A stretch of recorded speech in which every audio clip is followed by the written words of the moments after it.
2021 was Aston Martin's first full season in Formula One. They roared onto the scene with Sebastian Vettel, the legendary four-time world champion, in one of those coveted driving seats. Despite some teething problems in testing, Aston Martin gave a solid showing and finished the season in 7th place overall.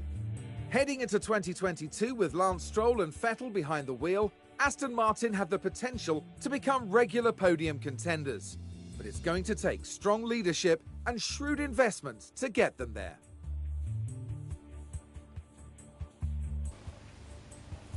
Hello again, I am Jim Bob and welcome back to a brand new F1 Manager 22 Let's Play. We're going to be starting with Aston Martin. We had a vote up on the community tab.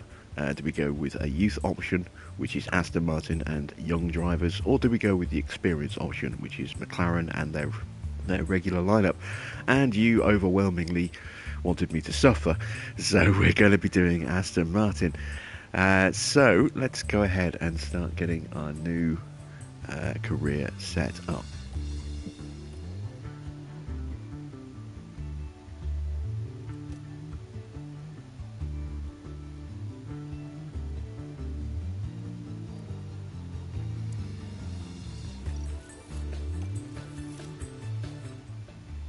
How you doing, Jeremy? Good to see you. I'm doing all right today, thank you. Thank you for asking. Right, so we have some rules that we need to abide by on this particular Let's Play that cannot be broken. The first one is the drivers. So we're going to go ahead and get this out of the way right now. We are going to go ahead and apply the drivers that are supposed to be in this. So Felipe Drugovich and Freddie Vesti are going to be our two drivers. We are going to put Felipe in the car instead of Stroll. He's going to be on a 5-season deal, hopefully, if he'll accept it. We're going to start our drivers on a little money because they are young, inexperienced. So we're going to start them on 300 grand.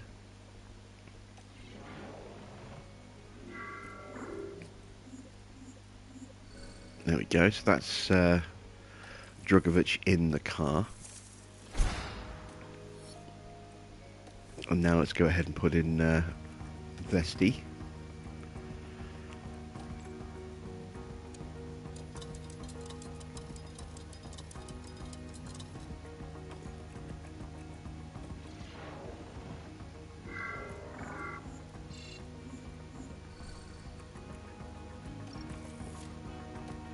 And there we go. So the rules that we have to abide by drivers, we cannot change our drivers until their contracts expire.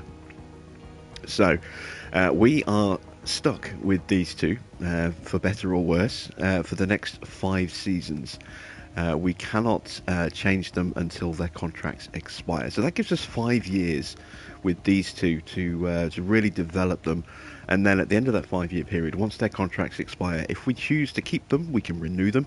If we decide we want to replace them, then we can do so at that point, but only when their contracts expire.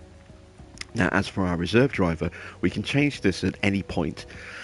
Now, because for the first 2 seasons, I'm going to be developing these two pretty much exclusively, I'm going to leave Hulkenberg in his reserve contract. It's a little expensive, but we're not going to be using a reserve driver because we're going to be focusing purely on Freddie and Felipe. So we are not going to be changing Nico at this point, but we can change our reserve driver whenever we feel like.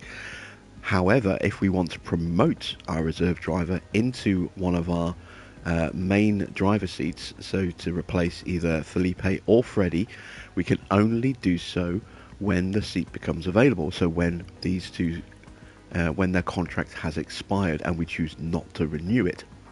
That's the only way we can replace these two. So if we do get anybody in in the next, after, in the next couple of seasons. It's purely going to be just to develop them. And because there's nobody really that I want to develop at this point while we are working specifically on Vesti and Felipe, I'm going to leave Hulkenberg in there probably for the remainder of his contract. So that's the first rule. Second rule is our staff. Now, this will be a little different, but also pretty similar as well. So we have a small window. We have 11 days to Bahrain. Now, we can change our staff up to the start of the Bahrain Grand Prix. Once that we reach that point in 11 days' time, we are then locked in with whatever staff we have until their contracts expire. So, if we want to replace Andrew Green or Ian Gregg or either of our engineers, we can either do it right now or we have to wait until their contracts expire. So you can see we've got 4 years to go on Ian Gregg's contract. So we're probably going to look at replacing him straight away. Andrew Green, we'll see how much money we've got left afterwards. Our engineers are decent, so we're probably going to leave them as they are. They're not the ideal engineers that I would like to have, but it depends on budget. Next rule is facilities. So we can upgrade our operations facilities at any point. We can upgrade our staff facilities at any point. Now, when it comes to car development facilities, again, to try and slow down how fast we can develop the car, we can only develop the entire, from the entire list twice per season, and only once per sector. So we have two developments that we can unlock this season across the factory, design center, wind tunnel, CFD simulator, suspension simulator, and car part test center. However, we can't put them both in the same one. So if I choose to do the design center, which I'm going to, then I can't do a second upgrade on the design center this season. I have to wait until next season, and the remaining upgrade that we have would have to go on either the wind tunnel, the CFD, the suspension, the car part test center, or the factory. So that's that rule. And there was another rule. What was the other rule? Let me have a quick double check while I put on the community tab.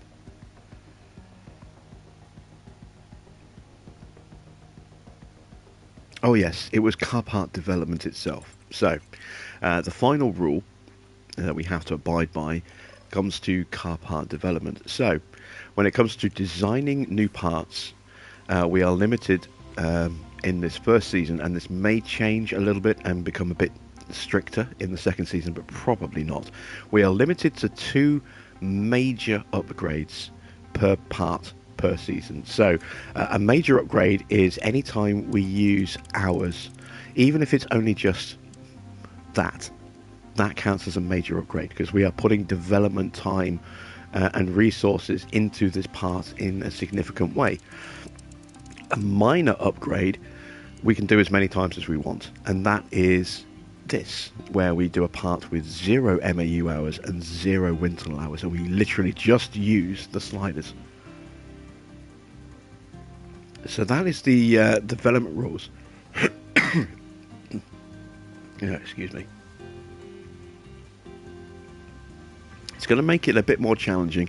First season, we should be able to develop the car pretty well, but don't forget that season 2, when that kicks in, our car development starts in January, and we can only do 2 major upgrades per part per season. So we can do a brand new floor right at the start of January, and then we can only do 1 more major floor upgrade for the rest of the year from that point.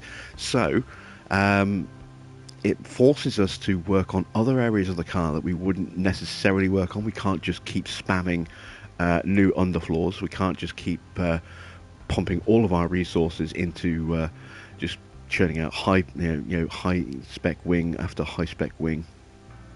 We have to really think about where we want to put those big upgrades, because they are going to be limited. And as I say, season 1, not so much of a problem because we're starting in March. Season 2, we've got a whole 3 months build up to where we are right now. So we're going to have to be really careful with how we develop the car in the off season. So that's the rule breakdown for our career here. So we've already put the drivers in place. I'm going to go ahead and I'm going to start with our first upgrade in our car development.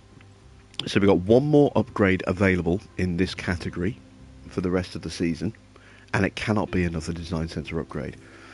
So that's that taken care of. Let's go ahead and manufacture a replacement, or not a replacement, a second copy of the suspension that it gives to everybody in Season 1. That'll take 5 days. We are going to go ahead and develop our first major floor upgrade, simply because we are just so off in terms of performance right now.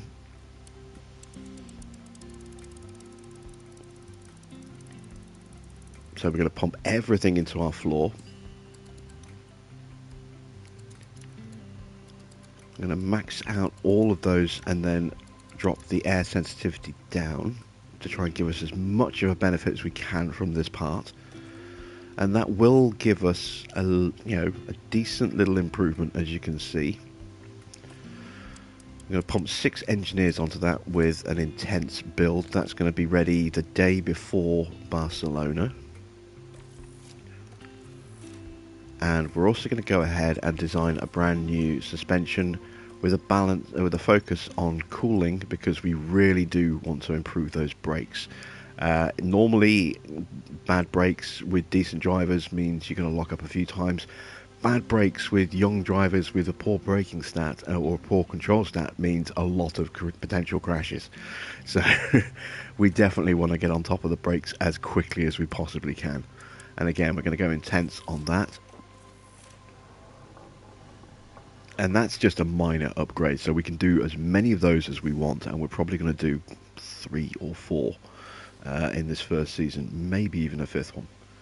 We'll see. So now we've got a little bit of budget left. We've got 7.5 mil, and I want to get rid of our aero guy, just because some of these stats are really bad. And I probably should have actually done this before I did the parts. I didn't think about that. Oops.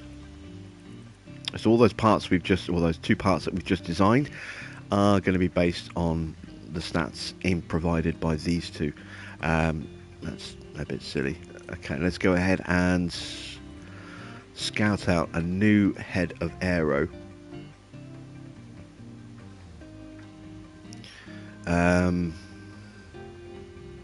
I've got 11 days. Matthias Peter. I'm going to scout him. I've got 10 days to get that guy scouted. A 37 and a 76. He has the potential to be a very good long-term signing. So we'll have a look at him.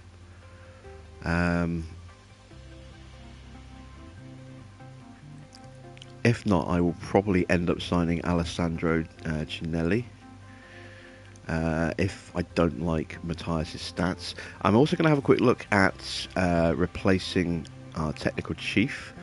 Again, I usually go Simone Resta, but I don't really want to do that. Matt Harmon would be a good choice, but he's going to be an expensive choice. So I'm going to have a look at Carlton Fellows. Let's do a 10-day scout on him, just to get a breakdown of his stats. See what he looks like. 44 years old, so not the youngest, but not the oldest. Has the potential. I've just seen Jonathan Powell here. Oh, damn it, I wish I had an extra scout now. 37 and a 73. Again, he might be someone that's worth taking a gamble on. Okay, well, we're kind of locked in now in that respect. I could go ahead and replace our engineers, but I don't really want to waste money replacing expensive contract buyouts on these two. So what I am going to do is check our other facilities. We do have a helipad. We're not really going to be in a position to capitalize on sponsor income, so I'm not going to upgrade that yet, but I will do at some point this season. What I am going to do is drop an upgrade on the race sim. That is going to be crucial to get that maxed out this season as quickly as possible. So let's advance some time.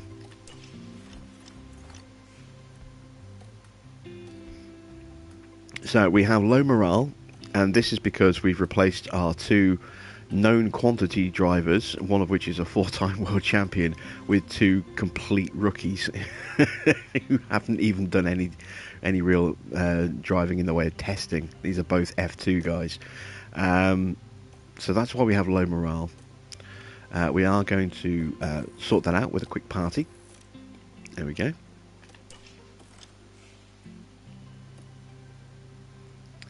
And we have our new suspension. Let's go ahead and drop that onto Felipe's car. There we go.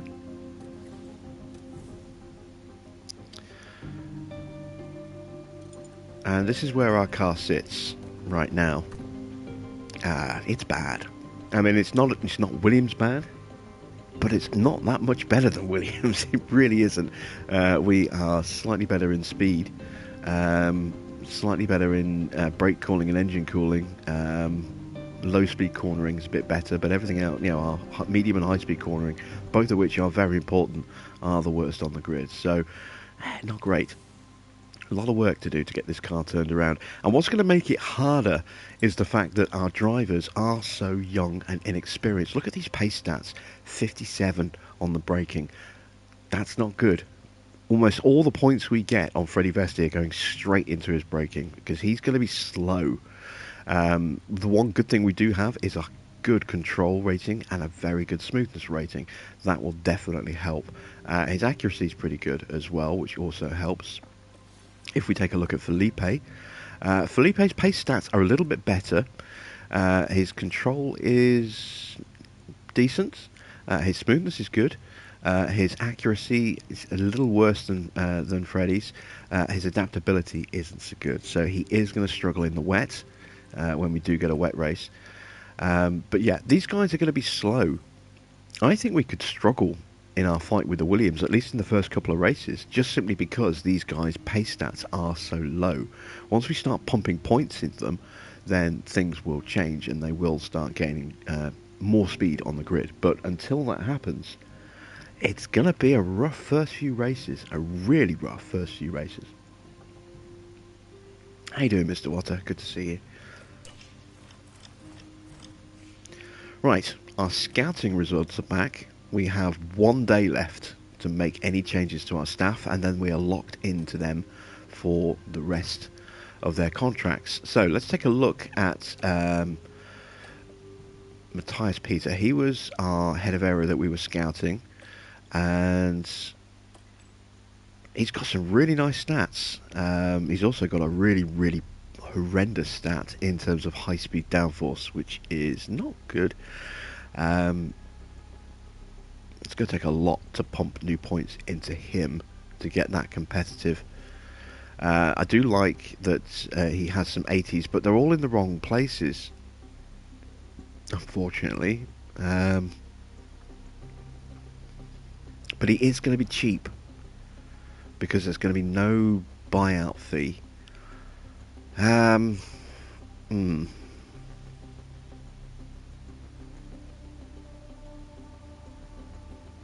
Okay, so I'll have a think about that one.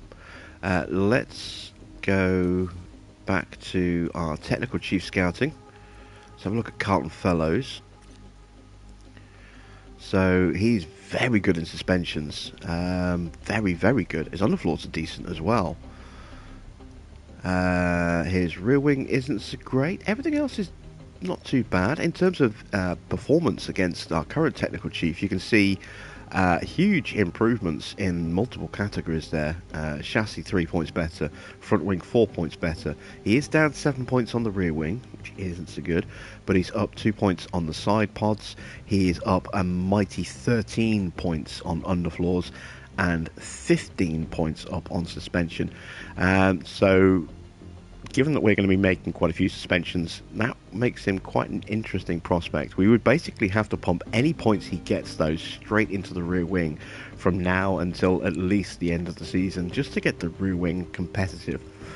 And the rear wing's important, so again, I don't know if I want to do that.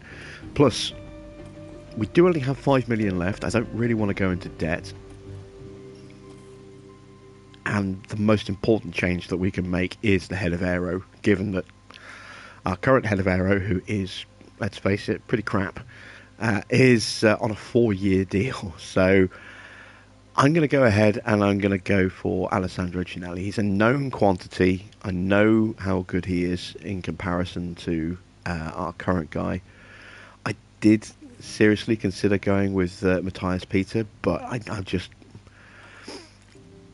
It's that the high-speed downforce being so low, it would take forever to get him anywhere near where we would need that stat to be. So I'd rather sacrifice a couple of the highs to avoid that massive low, and we will go for someone with more balance on their stats. He will be more expensive. We will have to buy out his contract, but we are going to go with Alessandro Cinelli. Now, I've got to be careful when it comes to choosing contracts if we want the chance to try and upgrade our staff.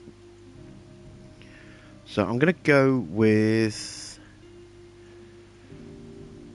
Do I go with a 4-year or a 3-year? I think we'll go with a 4-year season, a 4-year contract. I'm going to offer him 2.7 mil. And I'm going to offer him a starting bonus of 300k. And this is going to wipe us out financially.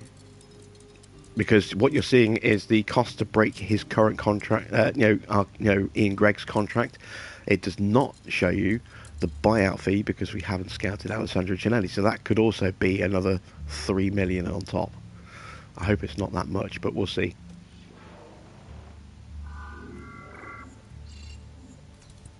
Okay, he's close. I'm going to up the starting fee to 350.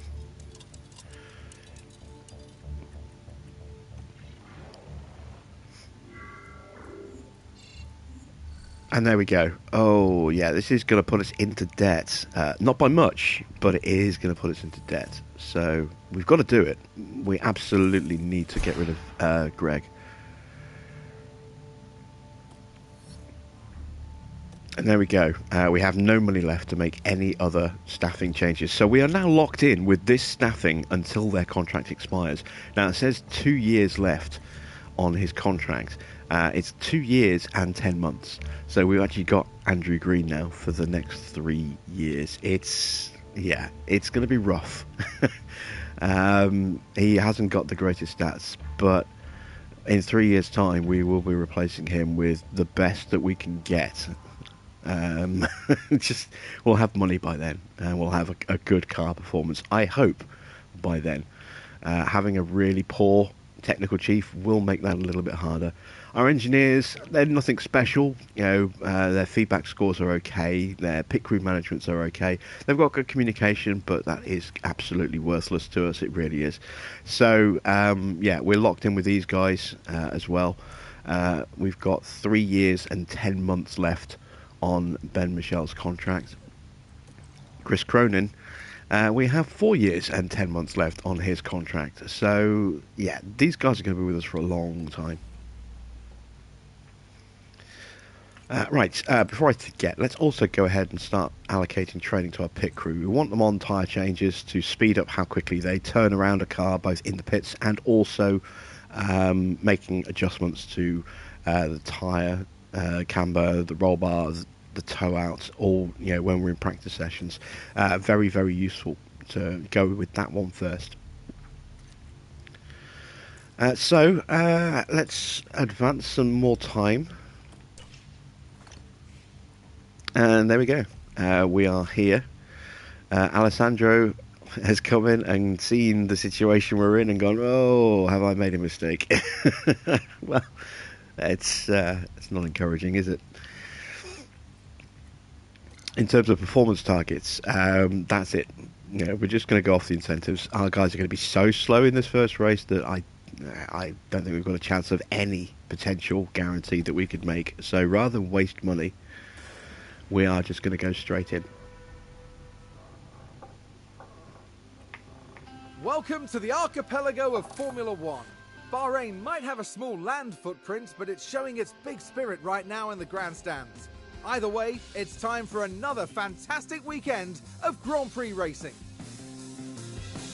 The Bahrain International Circuit is a challenging track, and the cars routinely have to brake from high gear to low to take the narrow turns. With the need for downhill braking, the risk of locking up is one drivers will need to manage. It's all about focus and balance to get victory here. We might still be early in the season, but that doesn't mean we can sit back and relax. Everything is up for grabs, and nothing is certain at this stage. The weekend begins here.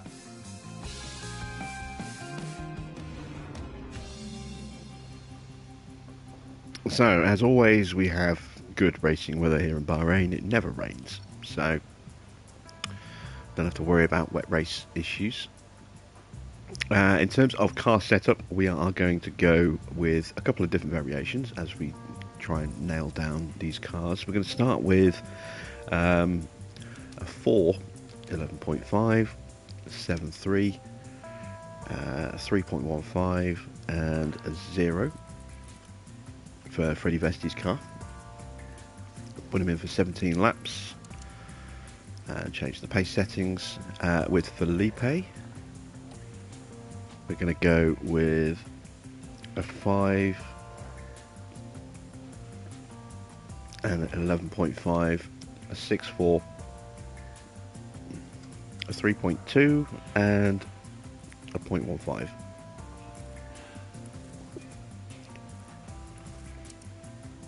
There we go. So that's our two cars set up. Let's get our guys onto the track.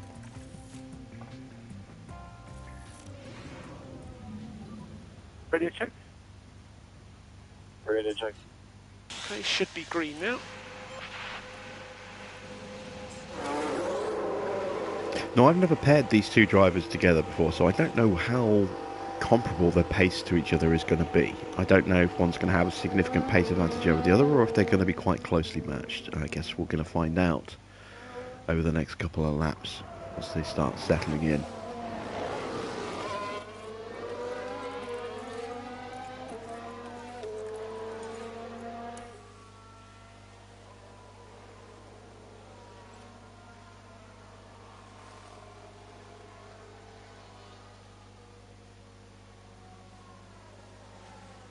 A couple of tenths so far.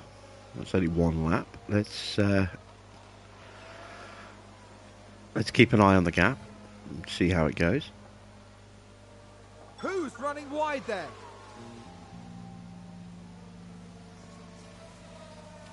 How you doing, Anthony? Anyone watch the England trash tonight? No, I'm not watching the World Cup.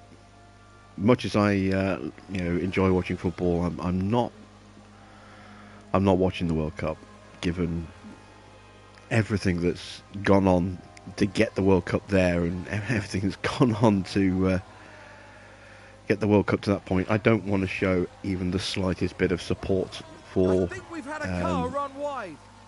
for that at all. So I'm just not watching the World Cup.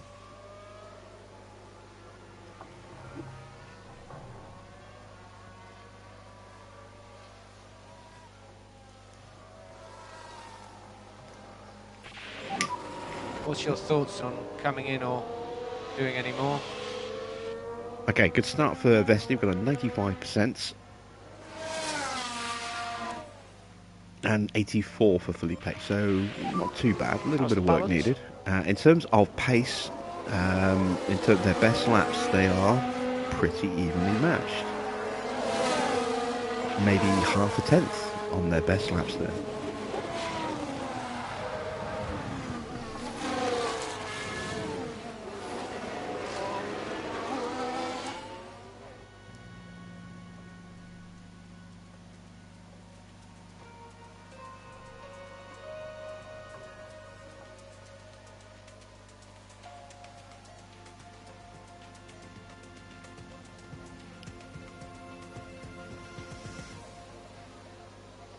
Okay, guys are coming in for their pit stops. Looks like Vesti has a slight pace advantage over Felipe, So make sure you get your pit limiter as you come in the pit lane.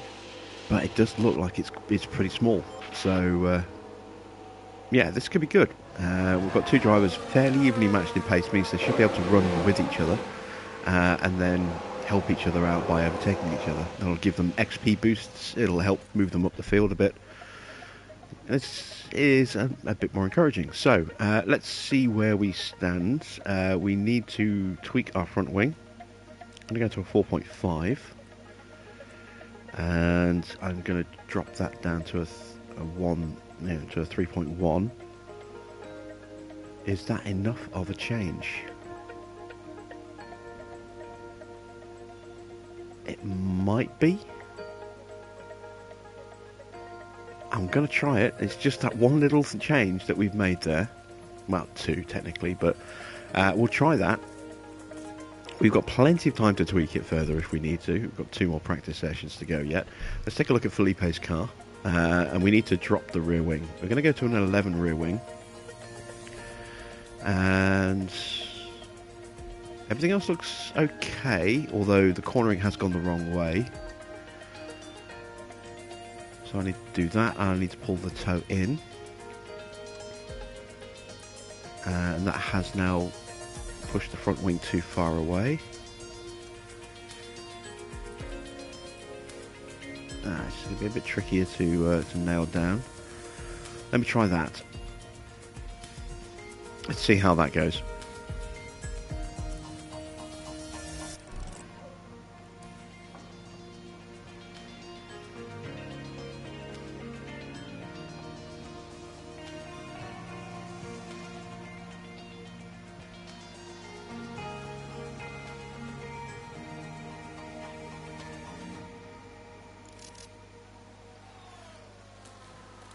So there we go, our guys are back out on track. And much like we did in Season 1 of our Williams career, we're going to be running 2 races per stream. So we're going to be doing it just once a week at the moment, every Friday, but it will be 2 races every Friday. And we will speed through parts of the races because we are going to be so uncompetitive for the first season, maybe even the second season as well. We'll have to see how car development shakes out in the off season. We are going to be a lot more restricted than we are in our Williams playthrough. So this car may not develop anywhere near as fast, which is kind of the point. I want the car to be more of a grind to get to where it needs to be, rather than just dropping in a couple of really solid updates and all of a sudden we've got really strong pace. And the fact that we have young, inexperienced drivers with low pace stats is going to compound that as well. Not only is the car going to take a while to upgrade, it's going to take the drivers a long time until they can get the best out of the car as well. You can have a really fast car, like a top of the class car, and put a crap driver in. I say crap driver, no, but put in a rookie like Vesti, like Drugovic, and that car will do okay, but it won't do stellar. You take that rookie out of the car and put in a good driver, you've got a world champion on your hands. You put in an excellent driver, a top of the class driver like a Lewis Hamilton or a Leclerc or a Verstappen. You've got a world beater. You've got someone who will just walk the championship. So having a driver who is going to take several seasons to get the best out of him and the car means that it's going to be a slow burn. It's going to be a very slow burn. And don't forget, we are locked in with Vesti and Drukovic for the next 5 seasons. So it's not like we can replace them if things aren't going well.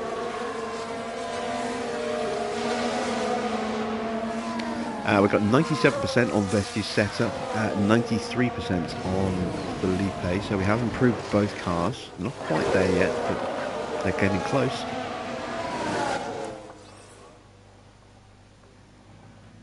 And look at the difference between their 2 lap times there. Their best lap times just hundredths of a second, just thousandths of a second between them. That's encouraging. So, what do we need to change? It's always the front wing, isn't it? Okay, let's try that. And that. And hopefully I can get away with that. We're going to go with a long run this time. We're going to go 36 laps on hards.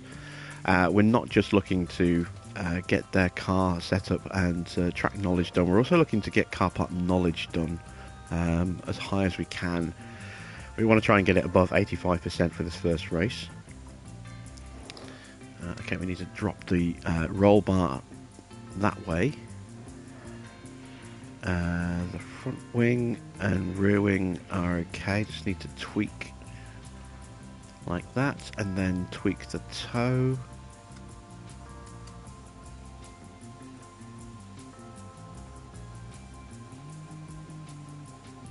There we go, let's go with that.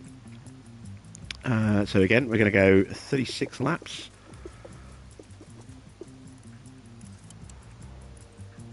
Put on a set of hards. And send the guys back out again.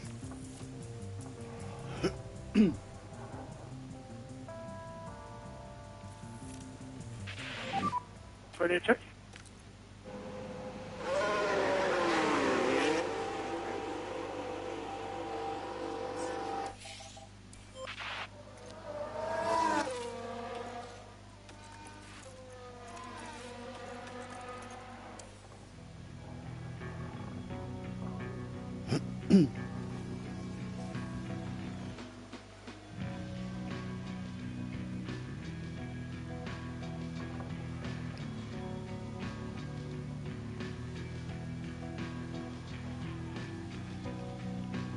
Yeah, it's going to be a long slog for us. You're right.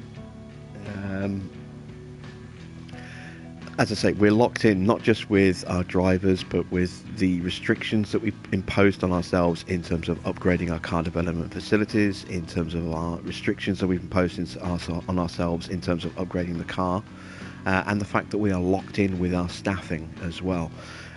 We cannot break existing staff members' contracts from this point on. We have to honour those contracts. So we've got a long way to go with some of these staff before we can even consider replacing them.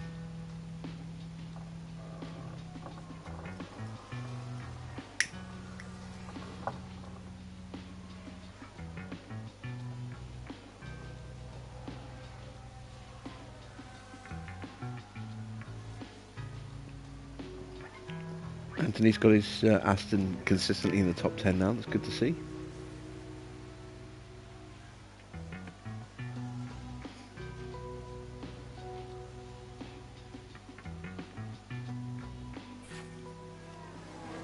Alright, we went the right way, so Vesti's car is spot on. What about Felipe's? And Felipe's is also spot on. Excellent stuff. So we can just run them. How does it feel? To gain the knowledge now. We don't have to worry about bringing them in and tinkering and losing track time. We can just let them run.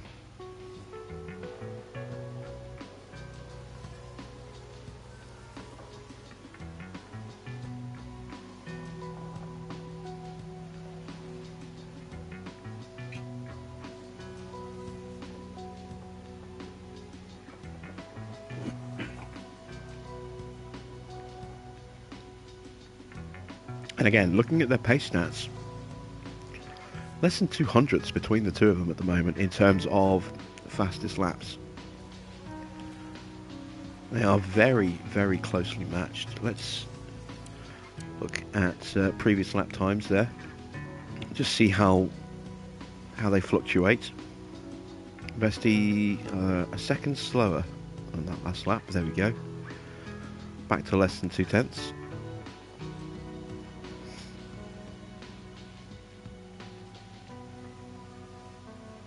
The gap between them is going to fluctuate based on traffic at the moment, and also just consistency.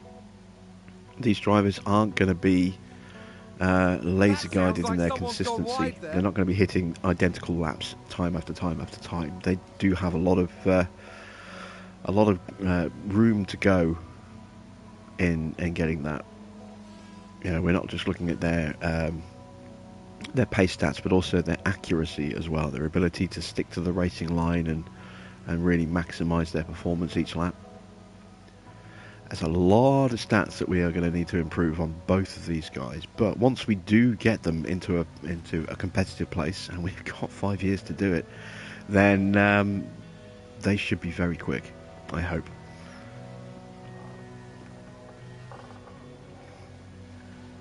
Out of the two, I think the one driver we will probably end up keeping is Vesti.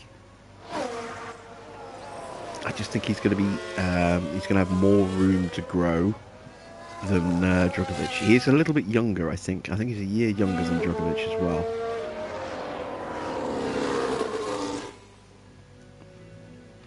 But like I said, we've got these two for 5 seasons, so it's going to be a long time before we even think about changing one of our drivers, if not both of them. And if we do, we'll almost certainly end up promoting a young driver rather than buying someone off the market. Right, one more session to go. We've got our car knowledge done. Today we see the culmination of the team's Sorry, we've got our track knowledge done. We've got our setups done. We just need to work on the car part knowledge. So again, to maximise the return on getting that as high as we can, we're going to do another 36 lap run on just mediums this time.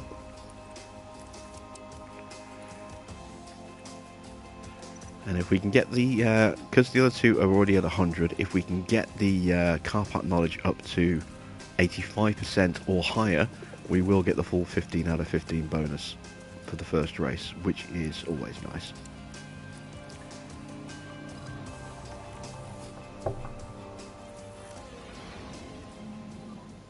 Radio check. Radio check. It is green now.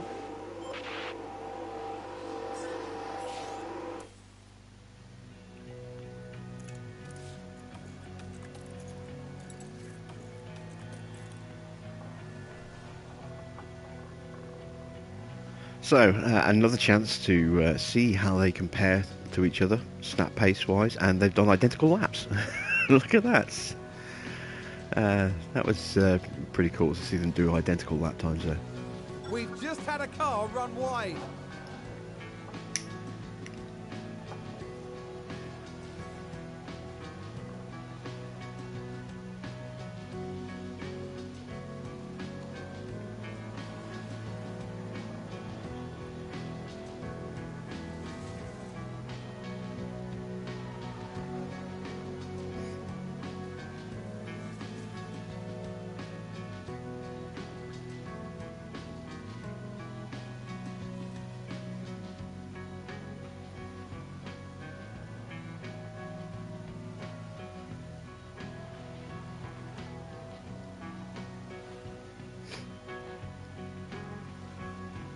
So, what are your guys' thoughts on how we're going to do this season? Where do you think we're going to end up? Do you think we're going to score points? And if so, how early in the season do you think we're going to score points? Let me know in the chat.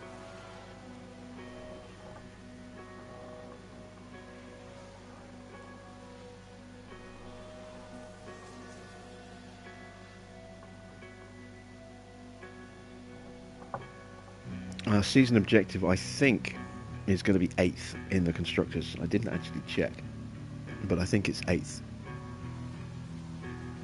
So we've got to beat Williams, which we'll do, but we've also got to beat one other team, which... Ooh, I don't know who that team's going to be. It's probably going to be... it might be McLaren. They might be the easiest team for us to beat. AlphaTauri have got Gasly. And a pretty decent car. Alfa Romeo have got Bottas and a very strong car at the start of the career, so they're going to score points straight away.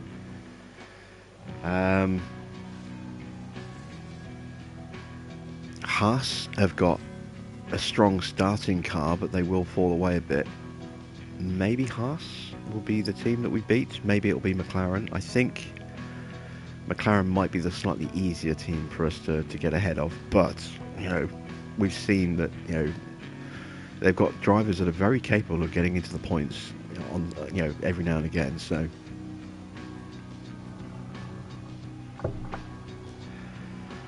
I think we will score a few points. I don't think we'll score many.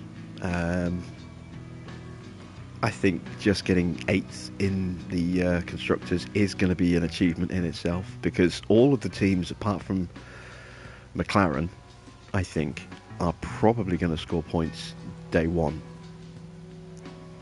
All the teams that we listed.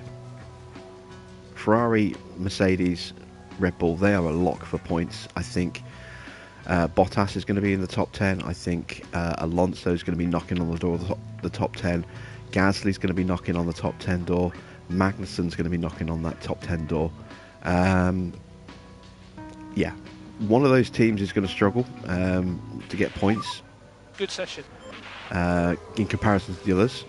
It's just a question of how it, you know, in this first race, but it's going to be up in the air. I really don't know how long it's going to be until we get our first points. It's not going to be like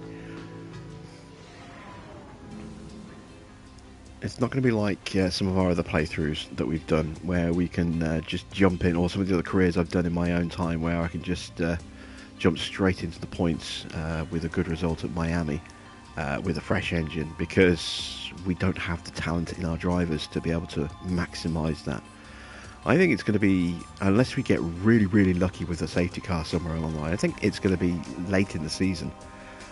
You know, second half of the season at least, before we start, you know, threatening to score points.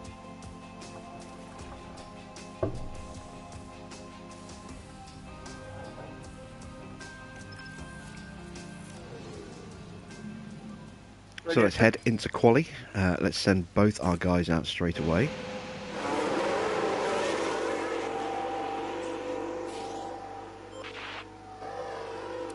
Okay, so Vesti is behind Felipe here.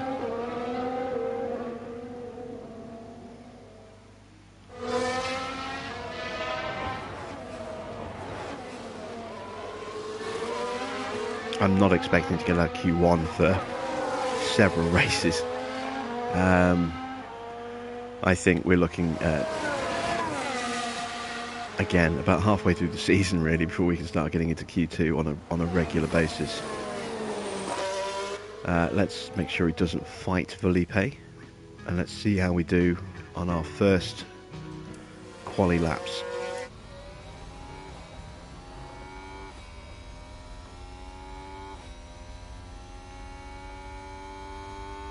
Mr. Water has no faith in me and thinks thinks we're not even going to achieve our target of 8th. Thank you for that. That makes me feel so much better.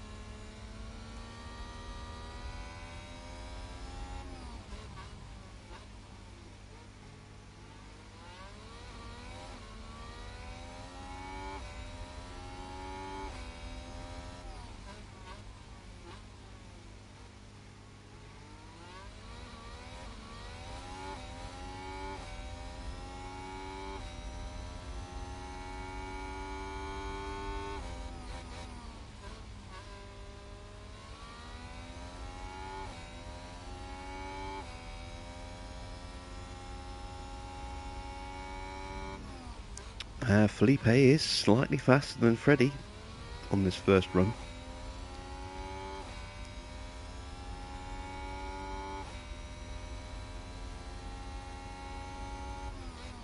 We're going to do 2 runs. We're going to get eliminated in the session, so we'll switch the running order for the second run. We'll get Vesti in front of Felipe. 0.2 the difference. Okay, so that goes against kind of what we've seen in practice. I think the dirty air probably held up Vesti a little bit there. I thought we'd try and see what would happen if we gave him a slipstream, and it looks as though it hampered him. Our car not great in dirty air, so we will probably put a little bit more space between them for the second run.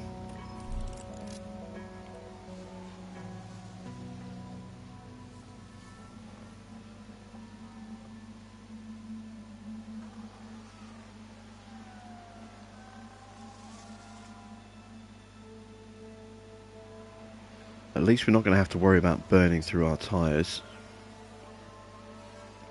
We're only going to be using 2 sets a weekend in qualifying at this rate for the foreseeable future.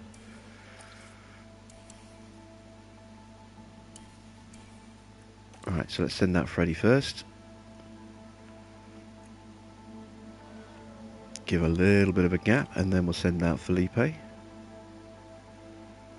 we go.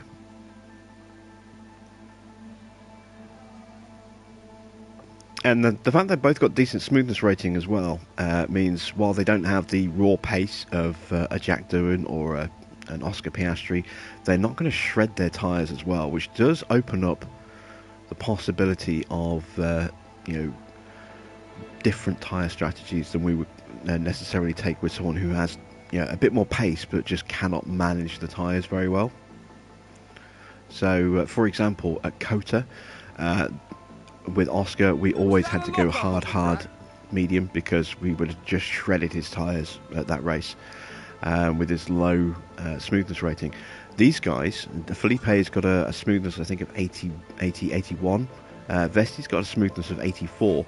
These guys will be able to run at least a medium, hard, medium, maybe even a medium, hard, soft at Kota. They will have more flexibility in the tyre choices that they can make at the circuits where there is higher tyre deg.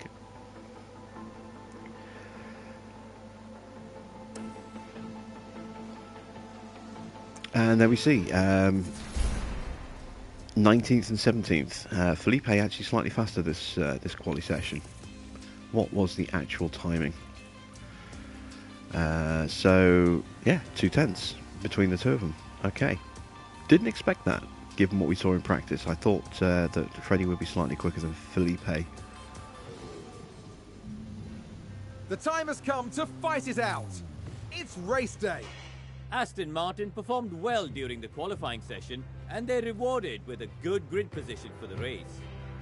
Alpha Tauri did rather well in I'm sorry, what? Let's see if they can manage to achieve a strong start for the race itself. We performed well in quali and got good grid positions as a result. Let's hope they remain scattered on the horizon. But which team has perfected the... Alright, that's enough of the preamble. Let's go into strategy. So, because we do have good smoothness ratings, we can go with a soft, medium, soft. We have tyres to spare, and we have smoothness that can make this strategy work.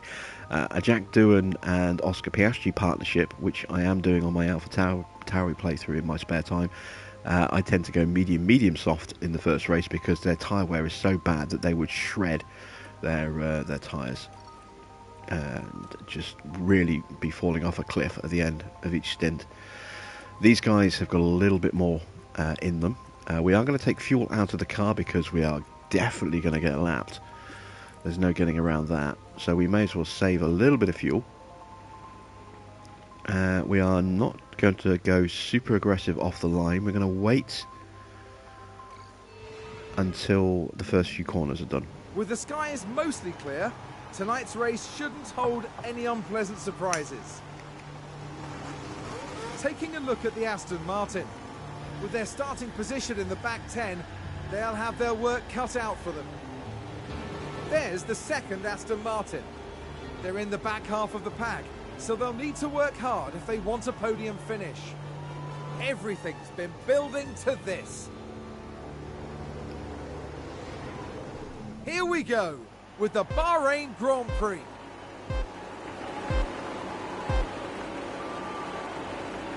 And it's lights out, and away we go. There we go. So the whole field's going to be starting on softs. Yep, there we go. And the first of the scrub sets is Ocon intent. So all the cars we're fighting around us right now are all on brand new softs as well.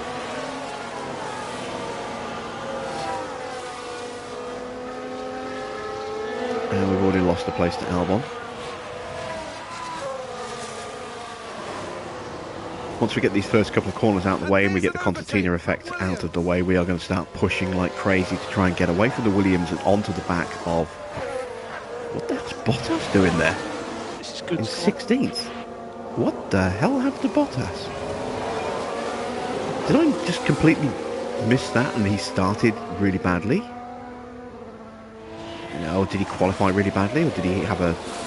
We didn't see anything about a spin or anything like that. Maybe he got really held up in the braking in turn 1, but how the hell is Bottas in 16th? I need to look at this.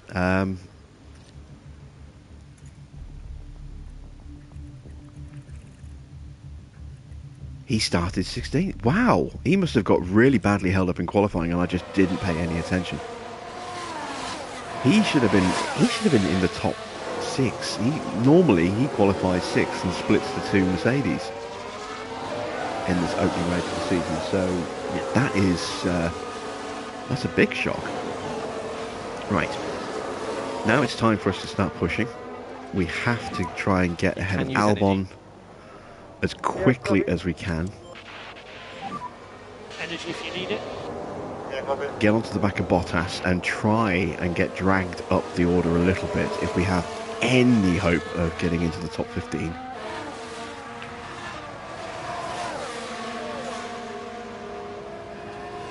But this is going to be a real struggle. It's going to be a real struggle because our drivers just do not have good pace stats. We have lower rated drivers than Nicholas Latifi. That's saying something. Oh, we have had a lockup.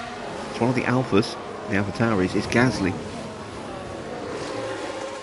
There he is, parked up on the side, waiting for the rest of the traffic to go through.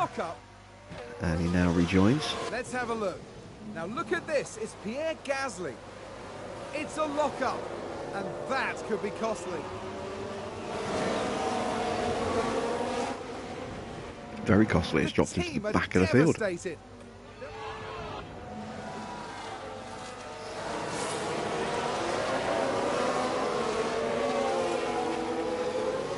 Looks like Aston Martin have just gained a race. All right, here's a chance now as Albon covers off one of our drivers. The other one's going to try and dive to the inside. Don't tell me Vettel's going to try and go around the outside at the same time. That would have been amazing if that had been pulled off. Felipe's through. He's got over a second to Bottas now. Can he close that gap down? Aston Martin with a great play there. They've moved up a place.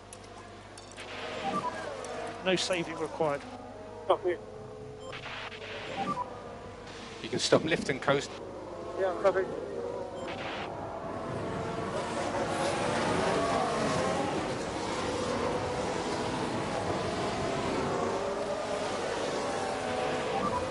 DRS is enabled.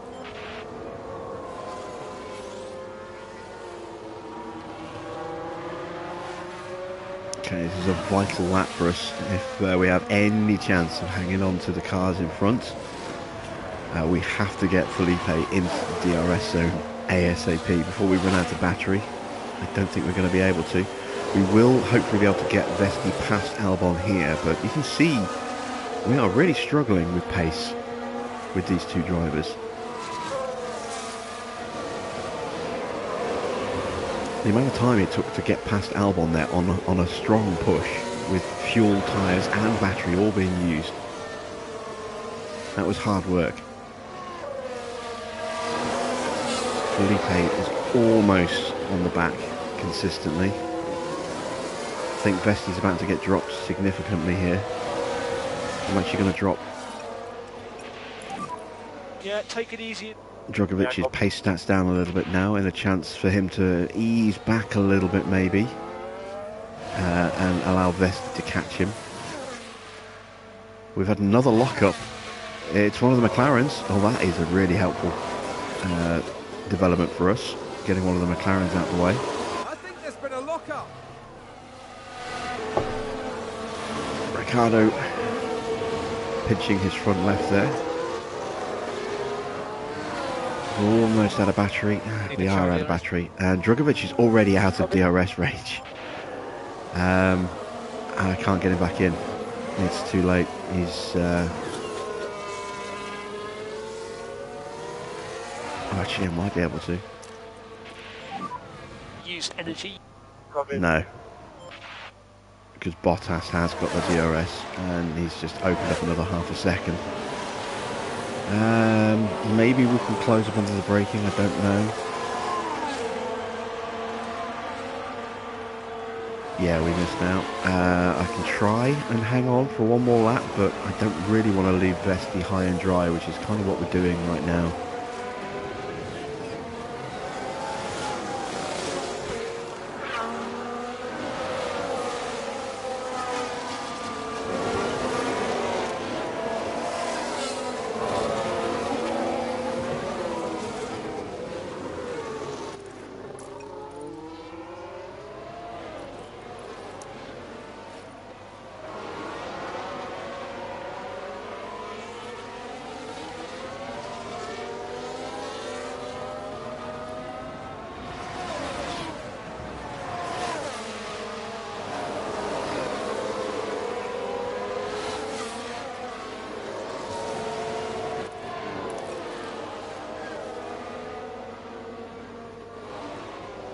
Alright, let's not ruin these tyres. Okay, suggest lift and coast. Copy. Once again, we just don't have the launch out of the corners. I am going to give up on trying to keep Felipe in range here. And I'm actually going to get him to start charging. It's going to be better for us if we can keep Vesti and Drogovic together, because it's going to protect them from the cars behind. We've got the Williams, we've got the pace to hold them back, but, you know, Gasly is coming through, Ricciardo is going to come through. We want to keep our boys together so that when they do get caught, which isn't going to take very long, then it gives them the chance to stay together. Oh, there's another car going wide. That's Mick Schumacher. Like someone's locked up. So we've gained another place by just keeping it on the road. That's excellent. Right, let's speed things up a little bit. We have got 2 races to get through tonight, so you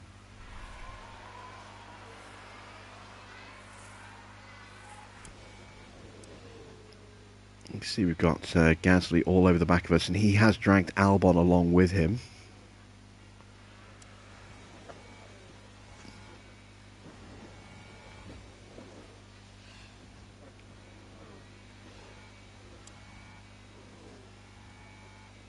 There goes Gasly. Can we hang on to the back of Gasly as he closes up the gap to Felipe? AlphaTauri, he gained a place. Just going to harvest mode now. Albon is still hanging in there with us. We're going to get passed by Gasly, but I'm trying to get battery in the car now before he gets past, so that we can try... Well, that didn't take long. So that we can try and stay with him. Let's put Felipe into neutral so he doesn't get dropped. That's a position gained. And hopefully Gasly's going to pull our cars back up onto the back of Bottas. Because Gasly does have top 10 pace.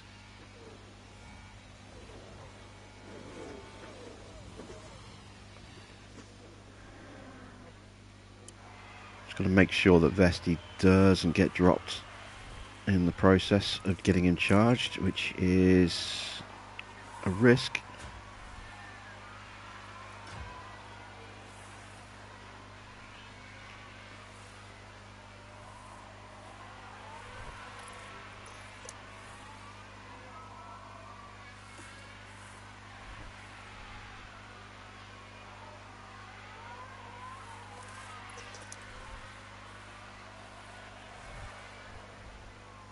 There we go.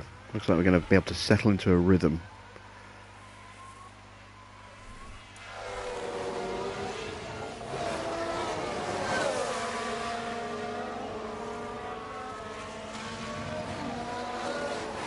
And you can see we've opened up a nice gap now to Latifi, up to 6 seconds.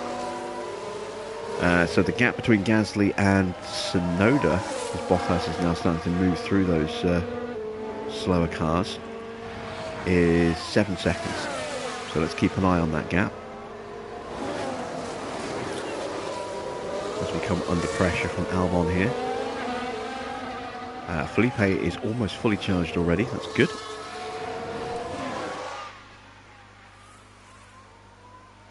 Another lap needed for Freddie.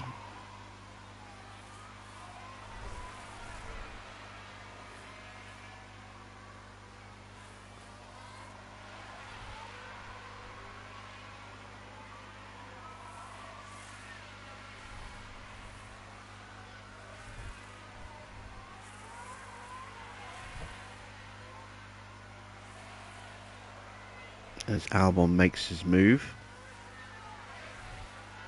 exploiting the fact that we are still charging up battery. And a new position, just gained by Williams.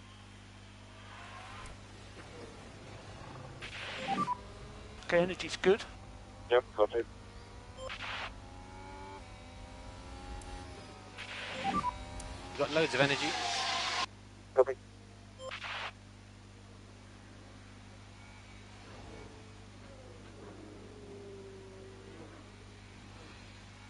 Okay, time for Felipe to go into neutral. Time for Vesti to do the same before he gets dropped.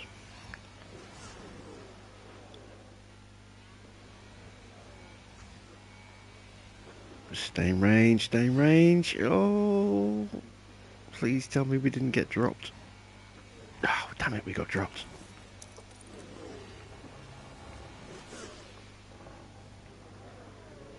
You have to push through this slow section here. Drugovich did jump Gasly, so that'll help control the pace a little bit while we close back up.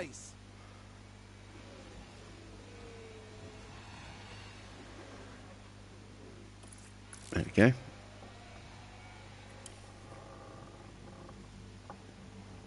So now we just need to settle in until we get to the pit stops.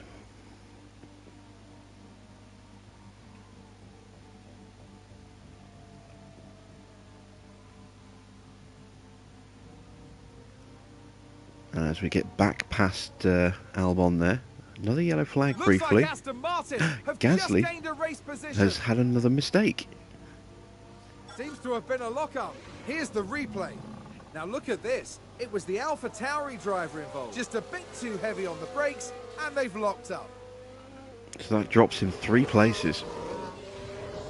That's going to be a big blow. So another lockup for Gasly. Pushing hard, those brakes overheating a little bit probably.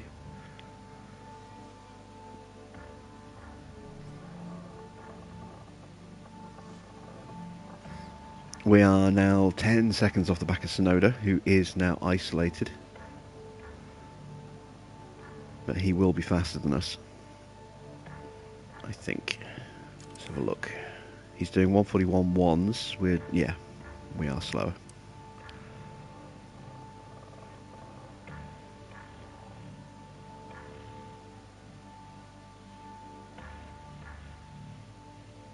And there's an overtake from Williams.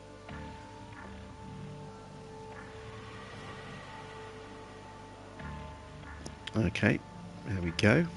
We've just had a We're spin. actually holding off Gasly at the moment. We're able to use the DRS to just about stay ahead of him. We're going to be approaching the pit window for some of these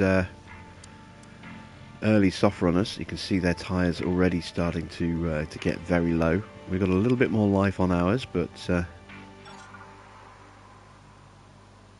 do all the cars around us. In fact, someone has already pitted. Is that Latifi who's pitted?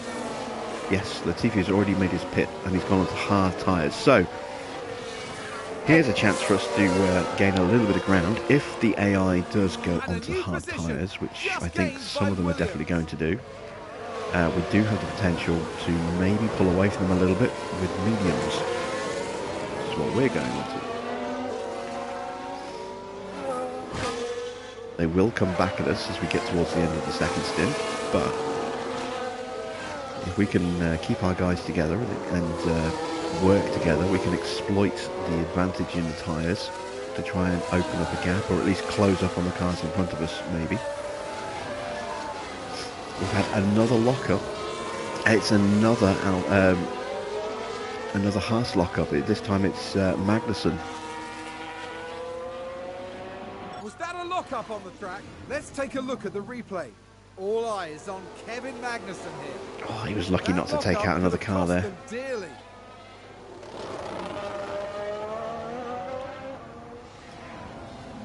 The team are really disappointed with that.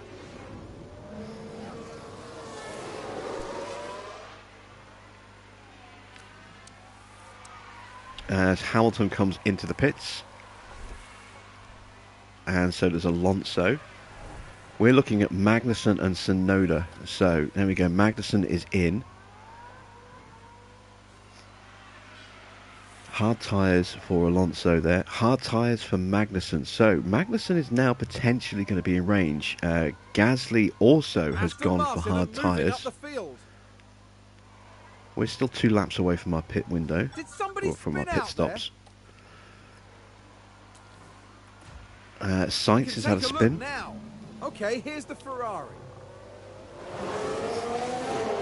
And yes, that's where they spin out.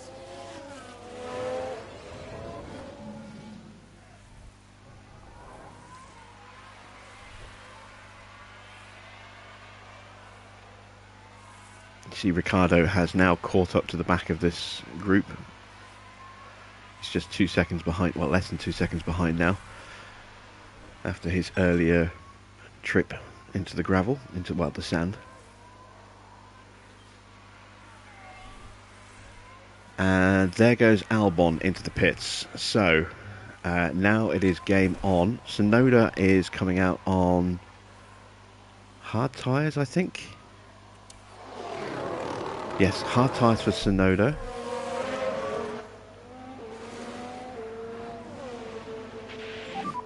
Doing a good job, keep pushing. Hard tyres for Albon. And is that hard for Schumacher as well? I think it is.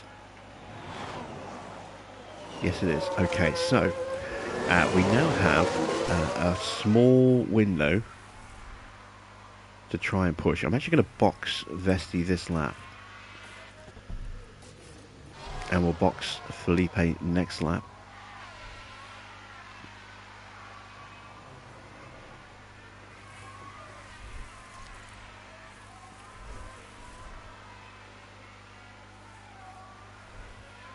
As more cars start to pile into the pits. There we go, we've given Felipe some DRS to help him out. Box this lap. Copy, box.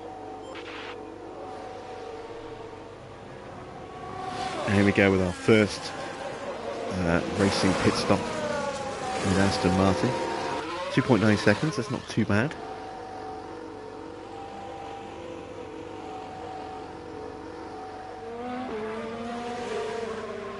And we're going to come out just behind Gasly and Albon. Okay, that is okay, that's fine.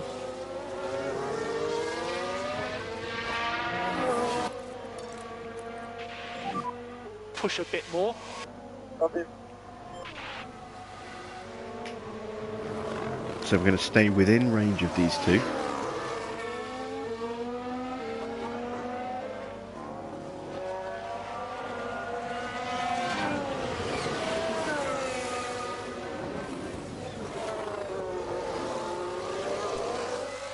Just making sure we do get the DRS.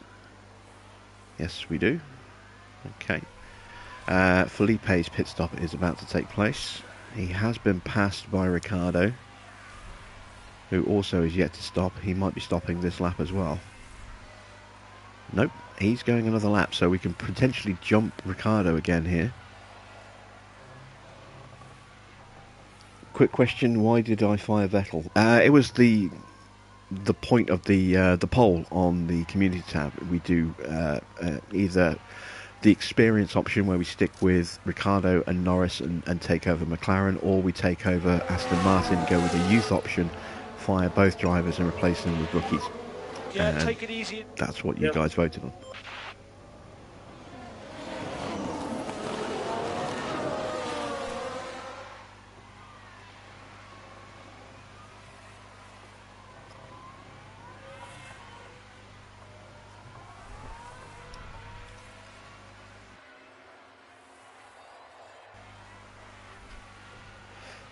So, we've got 2 seconds to catch up.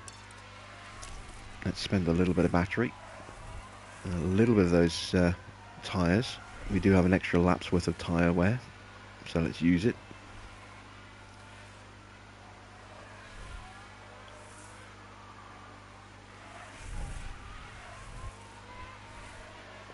And we did manage to get back ahead of Ricciardo. Although we didn't quite have enough to break away from him.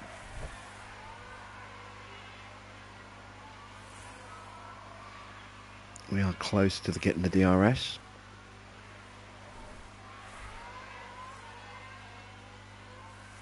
Just got to keep pushing because they will pull away on this straight. Yellow flag. I think someone's run wide. Just Russell. I thought someone in front of us had gone a bit wonky, but apparently not. Right, there we go. So, I do need to try and start putting some battery back in the cars. Let's do that now. Drugovich you can get because he's the reserve driver next season. Well, it's just I looked on paper and I figured that Vesti and Drugovich would be fairly similar in terms of pace. And it's turned out that that is the case. They are pretty similar in terms of pace. And so that's why I went with that particular combination. Plus, I've always wanted to use Vesti in some fashion. And this seemed like a perfect opportunity. It was Vesti was always going to be my first choice. And then it was trying to find a driver to go with him that made sense. And I looked at Felipe because of his pace stats, and I figured that he might be the right one to choose. And then, of course, the added bonus that he is actually Aston Martin's official reserve driver now just made that even more copacetic.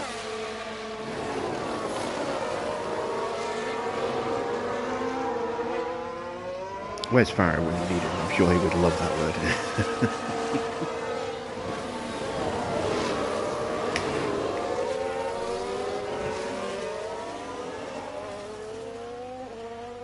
So, the advantage of being on the mediums against the AI being on the hards is we are able to leave Ricciardo behind a little bit.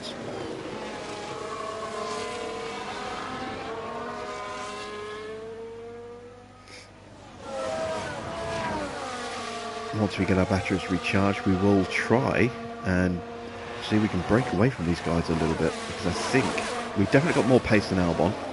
I don't know whether we've got more pace than Gasly on these tyres or not, Energy's though. good.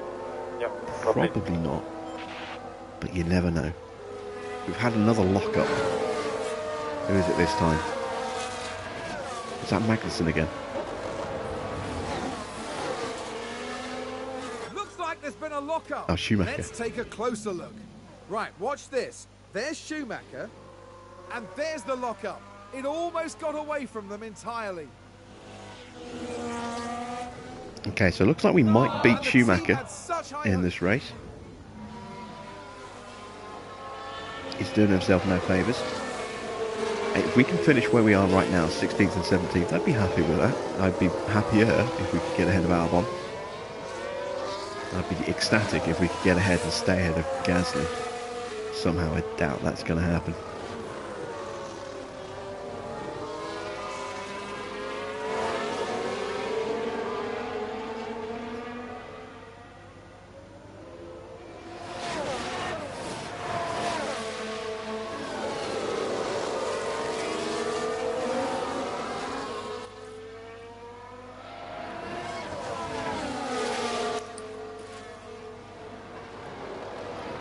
Right, let's try and get Vesti past Albon.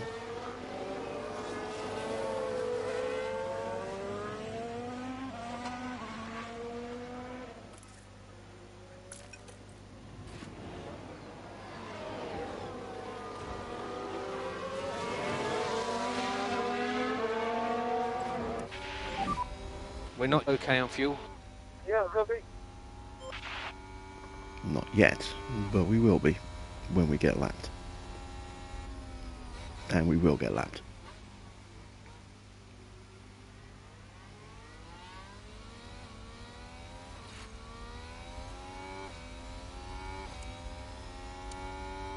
Oh, big loss of pace there for Vesti. We're just going to go full deploy. And that's the lockup!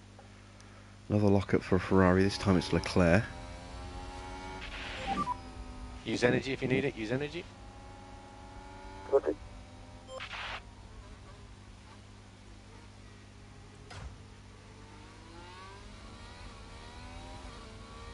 Ooh, trying to go around the outside's brave. Cut to the inside is a better move.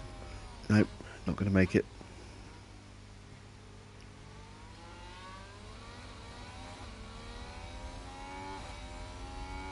We're so slow out the corners. It's brutal. It's killing our chances of actually getting these overtakes done.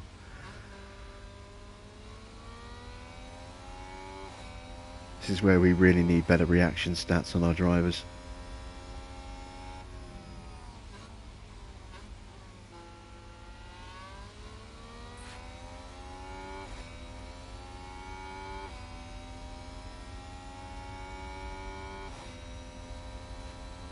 Oh, did someone run wide there? Energy if you need it. Copy.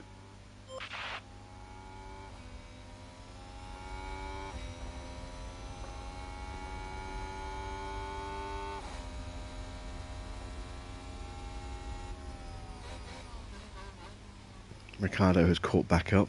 That's not good. We don't want him interjecting himself into this battle as well.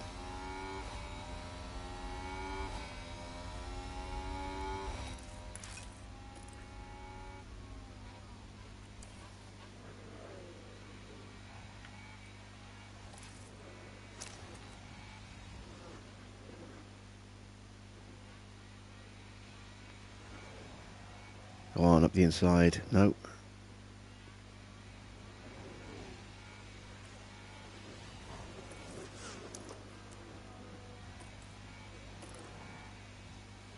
This is the last chance before we run out of battery.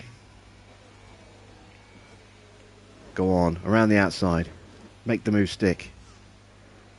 Ah, so close. We have low battery. Yeah, copy.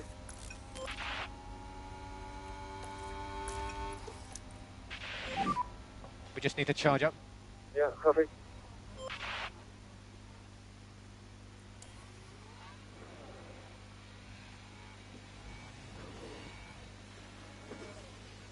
I think we're stuck. I don't think we're going to have... we don't think we've got the talent in our drivers to get through here. If Albon didn't have the DRS of Gasly, yeah, we'd be able to sail past him and pull away from him. But Gasly being there is proving difficult.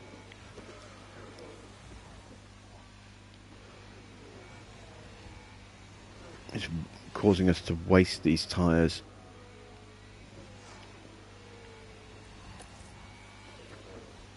Let's let Felipe have a go.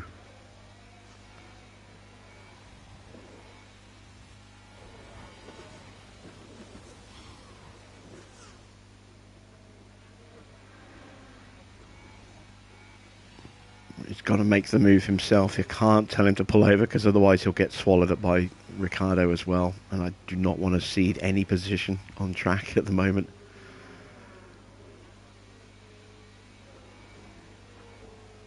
There we go, up the inside. Beautiful. Okay, so we've got back ahead of Albon. I think there's been a lockup. Another lockup for Let's have a Bottas. look. Now we see Valtteri Bottas. And yes, that's the lockup. That's cost him a few places.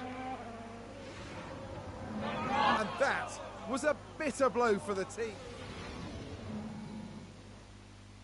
Yeah, this is a long-term project with these two drivers. It's not going to happen overnight for them.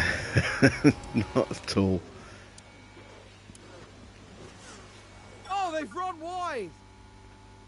A little wobble from Vesti, just running over the curb there. It's not too bad. No damage done.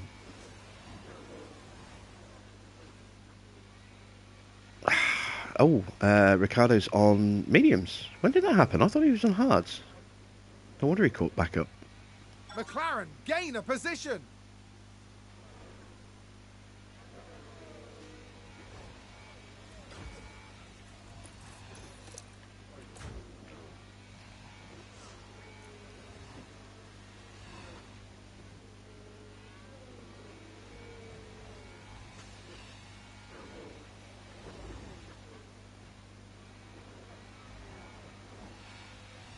Okay, just about hanging on by a thread here.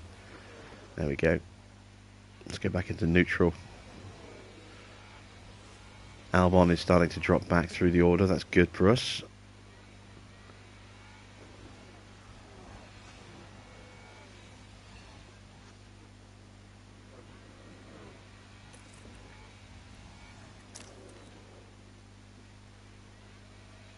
Again, a poor exit from the corner there.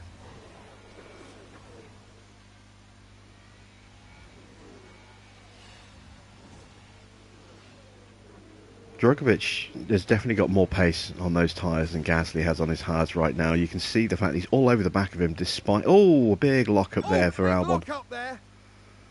And Latifi locks up in sympathy at the same time. Here's the replay. Now watch this. Here's the moments involving Albon. It's a lock-up, and that could be costly.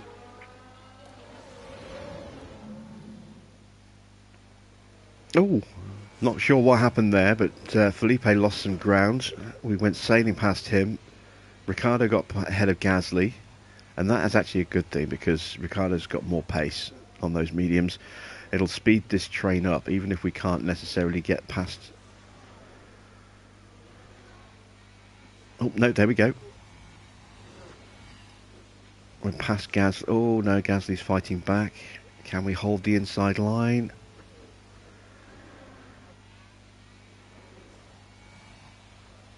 Just about. Oh, it's just... it's such a struggle with this car. And we've killed the battery. Alright. Oh, Felipe, damn it. He's dropped out.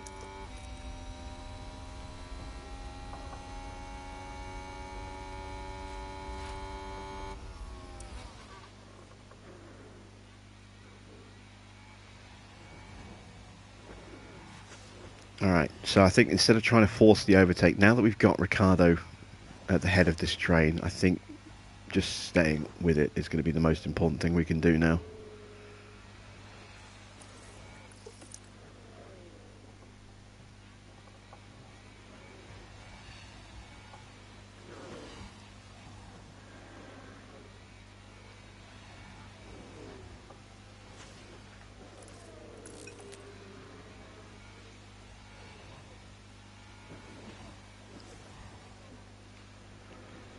Ooh, did we get dropped? Yes, we did, but... Oh, no, Felipe's not going to make the move. He's going to stay behind. Damn it.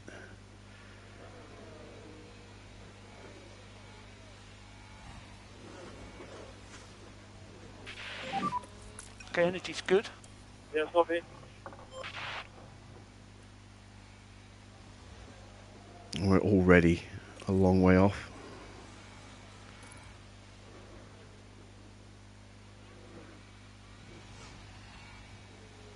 And he's not making the overtake. Okay, well, we've been dropped. It happened that quickly. Not much we can do, unfortunately. Again, we've got to think long term. We can't destroy the tyres and the strategy chasing after a couple of cars that are now lapping considerably faster than we are. So, we will instead focus on making sure that these two keep together keep themselves in a strong position, stay ahead of the Williams and Mick Schumacher, and we'll take 16th and 17th. You know, that was, you know, the target was to make sure we at least beat Williams, and if we can, you know, beat another car or two, bonus. And right now we are achieving that.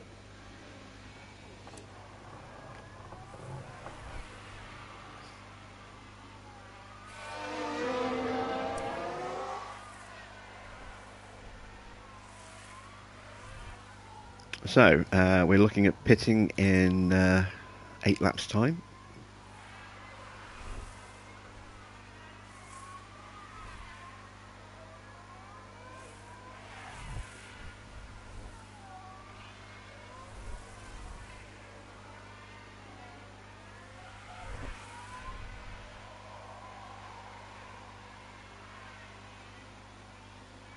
We may as well make sure we have full batteries with both our drivers.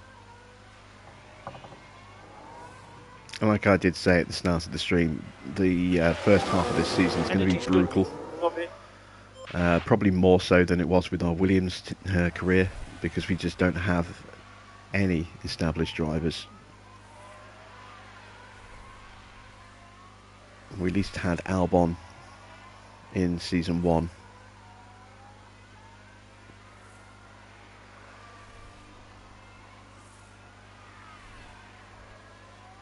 And then Gasly in season 2. Well, season 1 and season 2. So, yeah, we don't have anywhere near that level of talent in our cars this time around. Got loads of energy. Yeah, copy.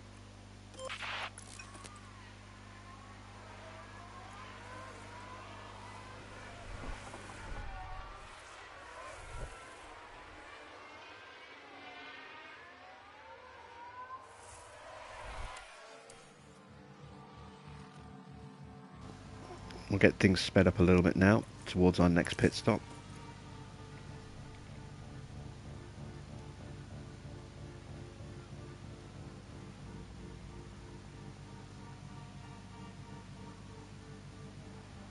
As long as we can maintain that 8.5 second gap to Albon, I'll be happy.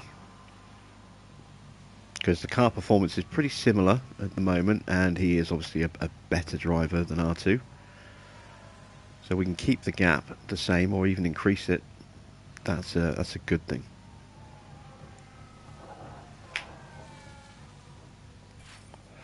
Ow, that was my ankle.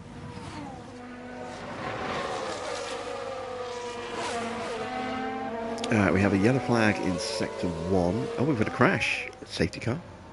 Safety car would be beautiful right now. Contact on the track. Let's see what happened there. Now just focus on the Haas. That's Magnussen and Tsunoda. Goodness me, that is a serious collision. Magnussen gets a penalty. They're both going to have some damage. There's no yellow, no safety car, unfortunately. That would have been perfect We're not okay on fuel. to get a safety car right now.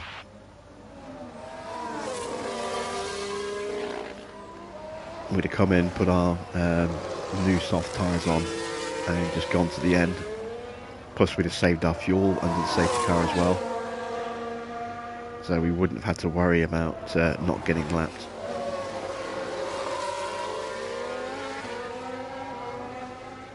And we would have been able to potentially gain a couple of more places.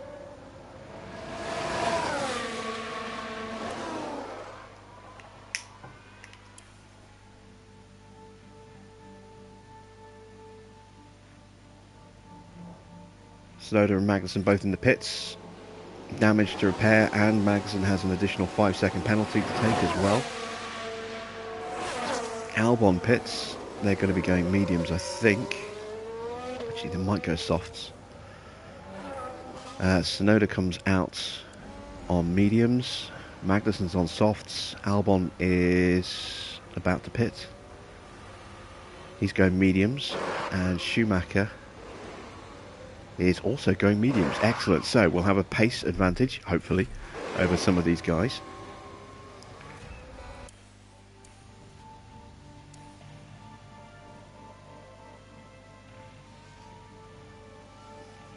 currently in the nosebleed section. 14th and 15th.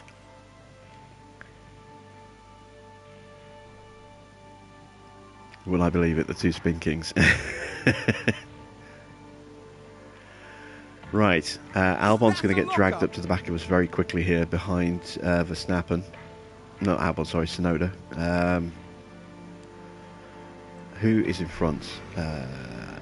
Vesti. So let's pit Vesti this lap.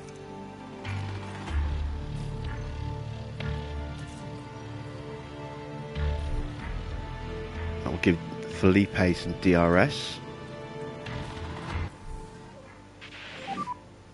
Oh, this is working out beautifully. Yeah, We're going to come out on fresh tyres behind, just ahead of Verstappen. So we've got a chance to get our guys together here again, and behind a car that we can hopefully try and stay in the DRS off, at least just for a couple of laps.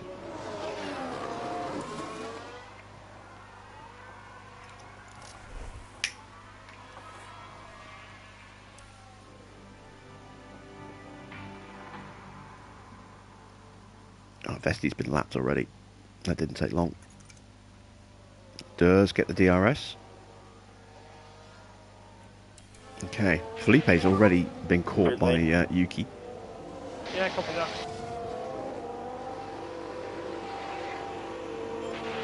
We're going to have to probably push Felipe as soon as he gets out here. You can see mechanics out for quite a few teams there. Mercedes, McLaren, AlphaTauri, Alpine as well, I think. There'll be a flurry of pit stops on this lap.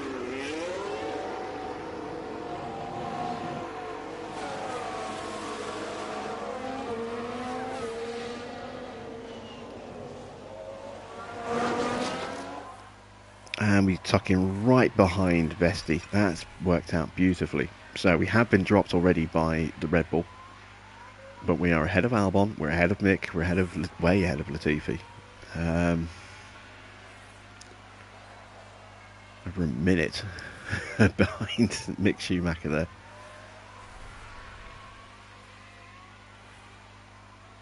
And we have got a Ferrari coming through in the background as well, who is potentially dragging Albon and Schumacher with him. He is. That's not good. We need that Ferrari to drop those two quickly.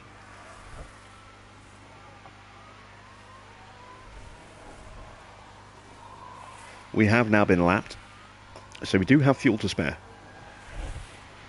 And I'm waiting for that Ferrari to catch us before I start using it. We have about a kilo of fuel to spare. I think it's about 1.9 kilos per lap. So we have just over a kilo with Vesti, about a kilo with Felipe, just under probably. The Ferrari has dropped the other two, so if we can just chill, then we can hopefully stay with the Ferrari. I'm actually going to save the tyres until the Ferrari gets to us.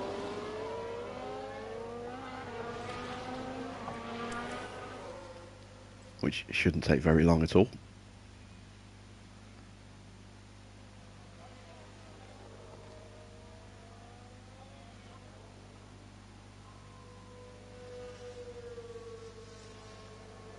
There we go. It didn't take very long at all. So let's put the tyres back up and we'll put the fuel up.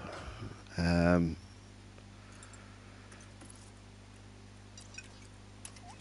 we go. So we just need to push now. Copy.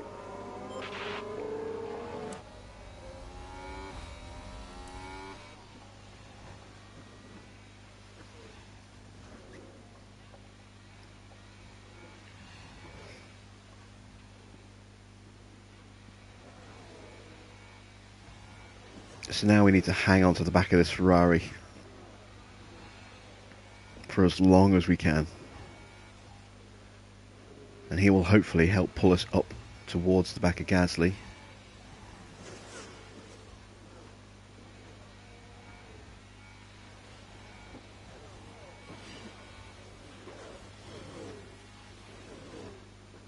And away from Albon and Schumacher.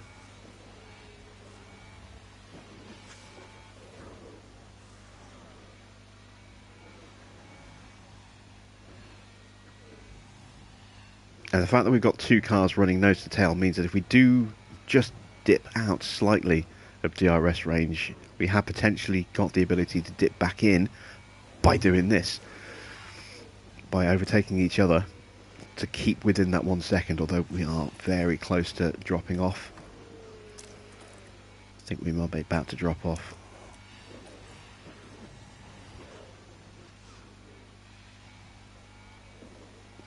Yeah, he did drop off, but again, we've got the DRS overtake with the battery. It gives us a chance to try and get back in.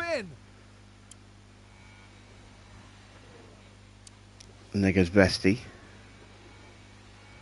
And all of a sudden it looks like we might... Well, sorry, there goes Felipe in front of Vesti.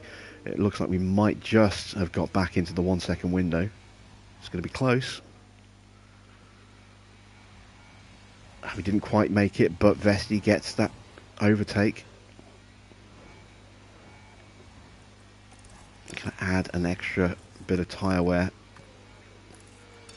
before we run out of battery. This is what we need. We need our two guys working in tandem, which they are doing. This is beautiful. Beautiful.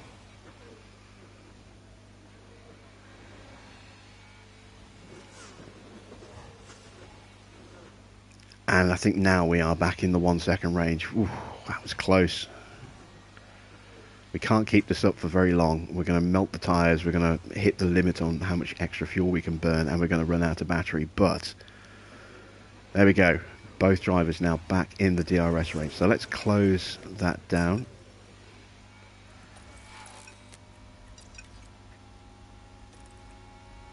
Let's actually try and put a little bit more battery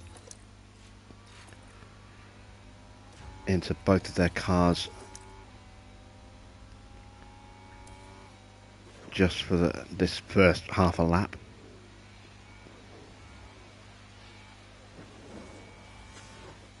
Ferrari is so fast compared to us.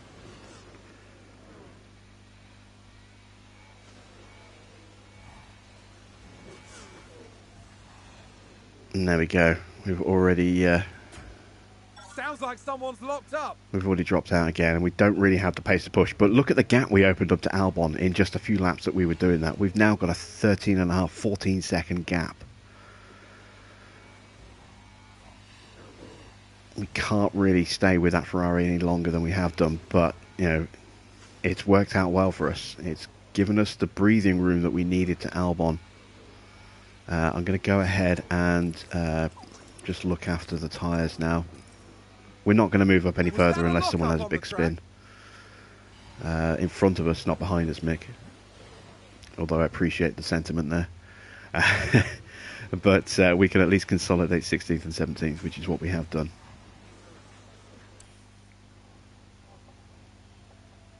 And it was a good little sequence of laps there. Hang on to Leclerc as long as we did. Worked out very nicely for us.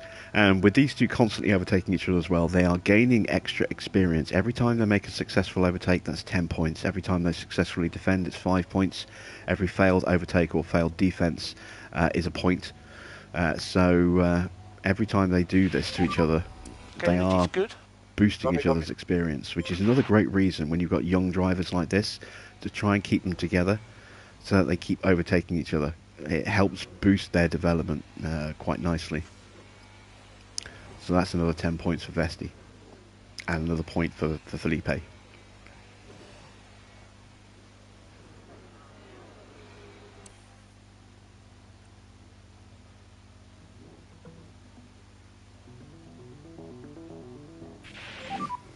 And that's another point for Felipe and 5 points for Vesti because he successfully defended there. So yeah, we're getting some extra experience with our drivers by keeping them together. And now we just have to basically wait out for the flag. There's nothing more we can do. We don't have the pace to move forward, but we have got the pace to stay ahead of the cars behind. We'll just let them keep scrapping like this. Hopefully they're not going to do anything stupid and take each other out. And we'll see where we, whether we get development points at the end of this.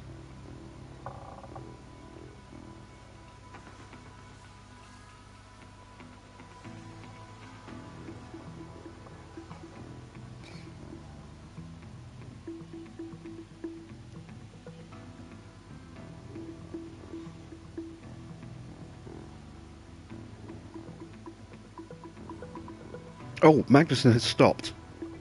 Oh, okay, right. Full deploy on the batteries. We do not want to let him get close to us again. Someone's run wide.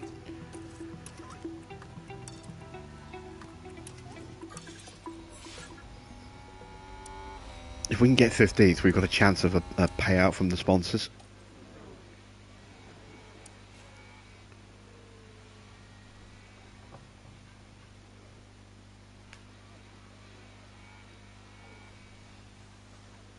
Why did Magnussen pit? I really don't know.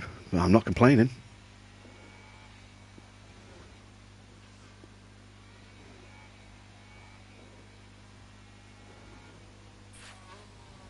And there we go. That's the race. Can we hold off Felipe? Not Felipe, sorry, Kevin.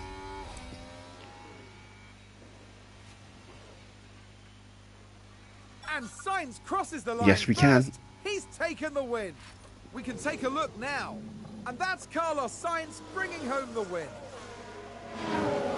What an amazing finish to a thrilling race. It's a real testament to their skill and the team's engineering. You can see in the background, we never had a chance of catching the cars in front because they were riding the DRS of these leading four drivers. But Magnussen dropping out into the pits like that, inexplicably with 2 laps to go, gave us 15th. So let's check the flag.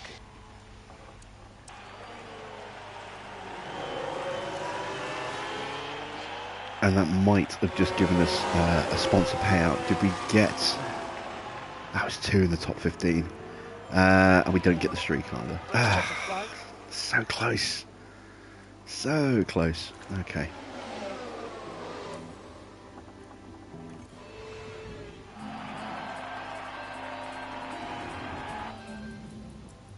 So, there's the results of race 1.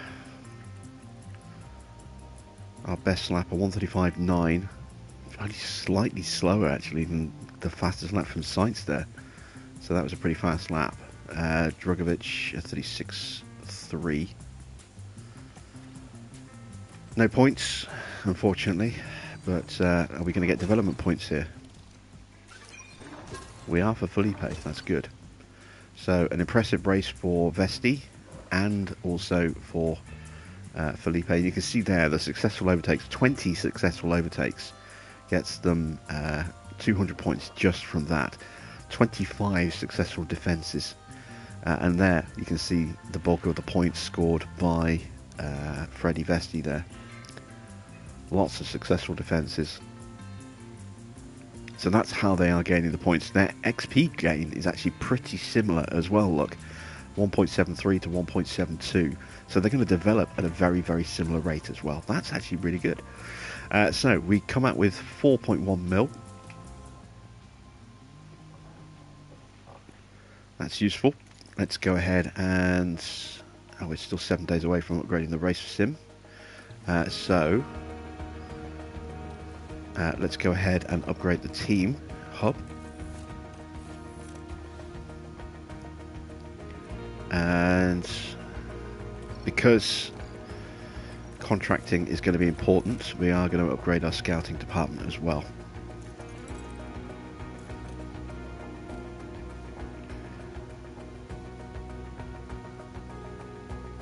Okay, confidence has increased, that's good. We have met expectations.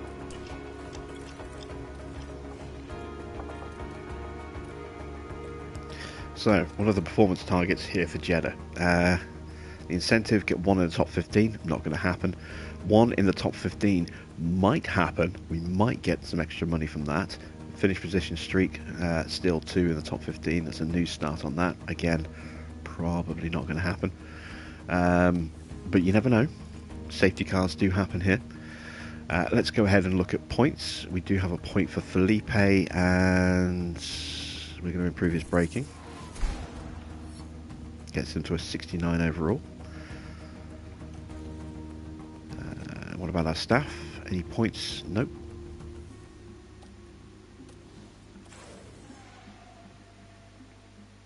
So, straight into race 2. Formula One is back. Welcome to one of the fastest circuits on the calendar here at Jeddah. The Saudi Arabian Grand Prix is about to kick off, and the atmosphere here is electric. The Jeddah Street Circuit has one of the fastest average speeds, as well as the most corners of any track on the calendar. Good high-speed downforce is going to make life in the fast lane a little easier for drivers here this weekend. At this early stage in the season, there are still plenty of opportunities for things to change. In this sport, there simply are no guarantees. What will happen this weekend? Only time will tell.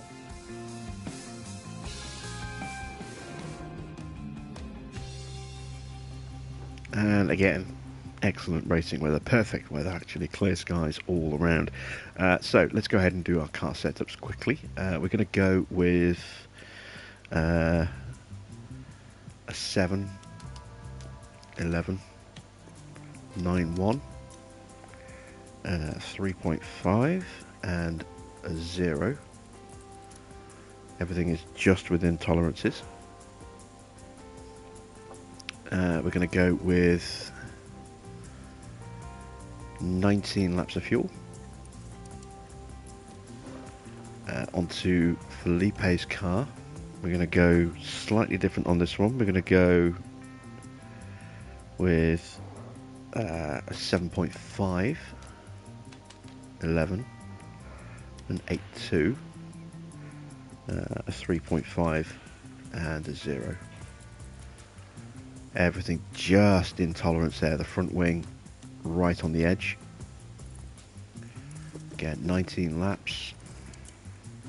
Change the pace settings and off we go. Ready to check? Ready to check. Okay, should be green now. So I was very impressed with the performance of our drivers in that first race. In terms of lack of mistakes.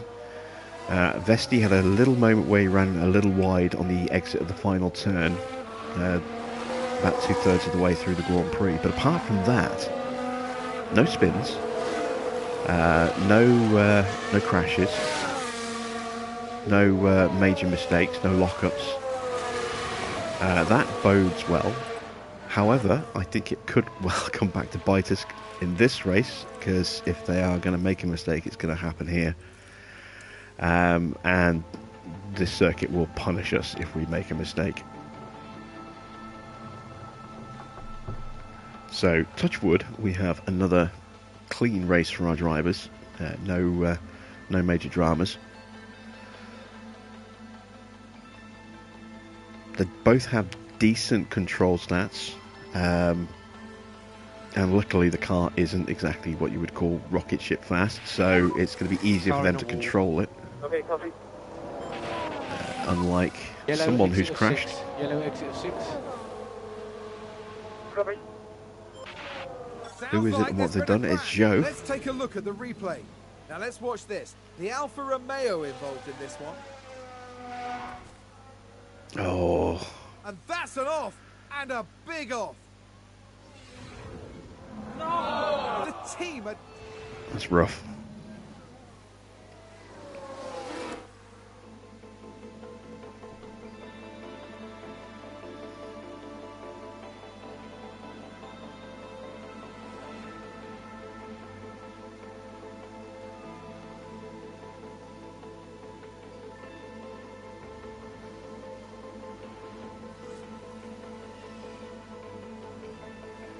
What's the pace difference between our two drivers? Drugovic about 1.5 2/10 faster on average. Another crash.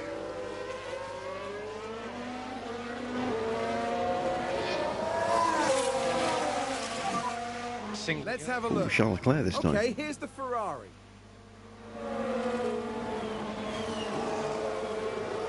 Oh yeah, Clearly just drops it. something went very, very wrong there. Drops it under braking. There we go.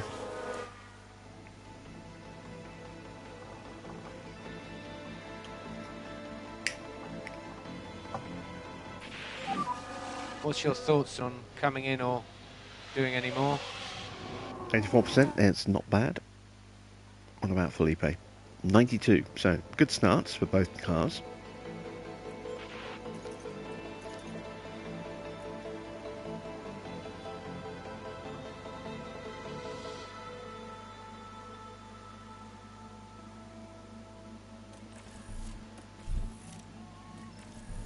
Let's call them both in.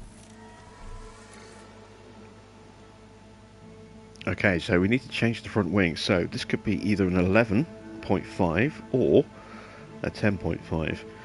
I'm going to go with the 11.5. I just think, given where our car is, that's probably the safer bet. We're going to go with a 6.5. We're going to keep the 9.1. We're going to keep the camber and the toe the same as well. Yeah, that might be it. Okay, let's see what happens with Felipe. Did I change tyres? Yes, I did.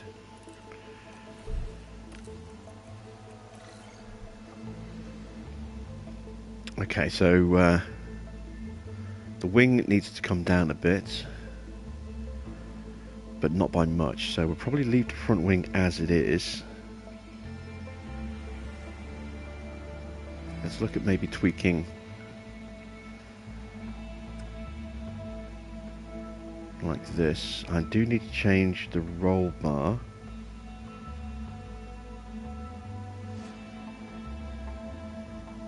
Let's try putting them on the same setup.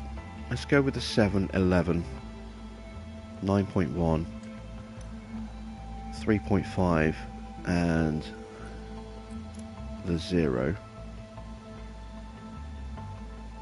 This is the same starting setup we used for Freddy's car. Let's see if that is going to work.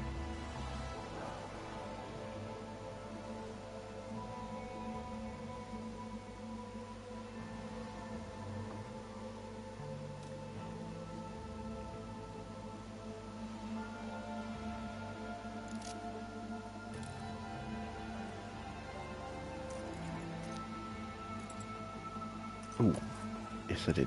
Okay. Just checking I'd told them to look after the car.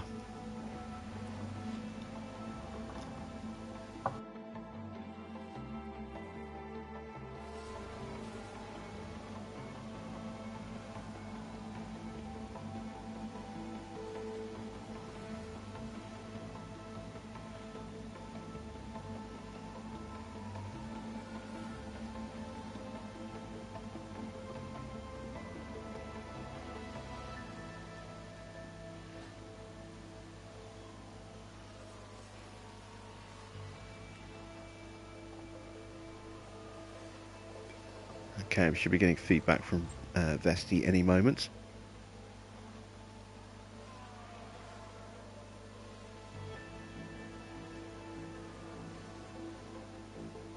Did we nail this?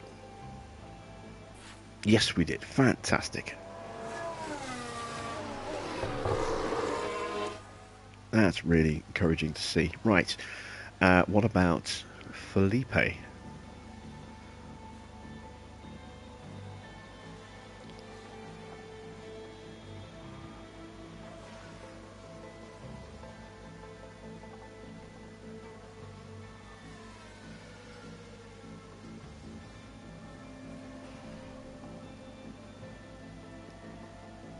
Oh, we nailed it with Felipe as well. Fantastic stuff. What a great start to the weekend. It only goes downhill from here. The checkered flag is now out. So a really solid FP1. We got both drivers to get some good time on track. We've got both cars nailed in terms of their setups. We finished off their car part knowledge as well. Which is good because we've got a new suspension coming for Melbourne. So we're going to go with 25 laps on a set of hards.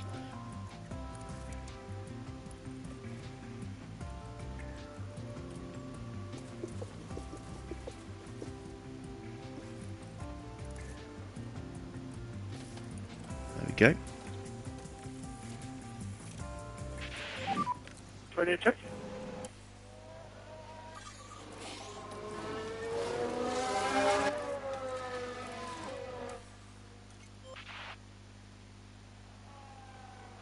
So we're literally just doing one run just to get them some more track knowledge, and then that leaves us time to do the final run in FP3 to get their knowledge up and still do running for more than half the session. So they get the full XP points for running in all 3 sessions.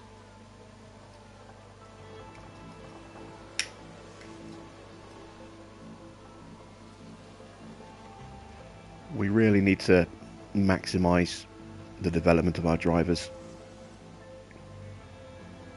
So after this race we will be dropping another upgrade onto the team hub, not the team hub, sorry, the driver simulator, to further boost their XP gains. The quicker we can get that maxed out, the quicker we can get full XP boosting on these guys, and the quicker we can develop them into drivers that can actually throw out a consistent turn of pace.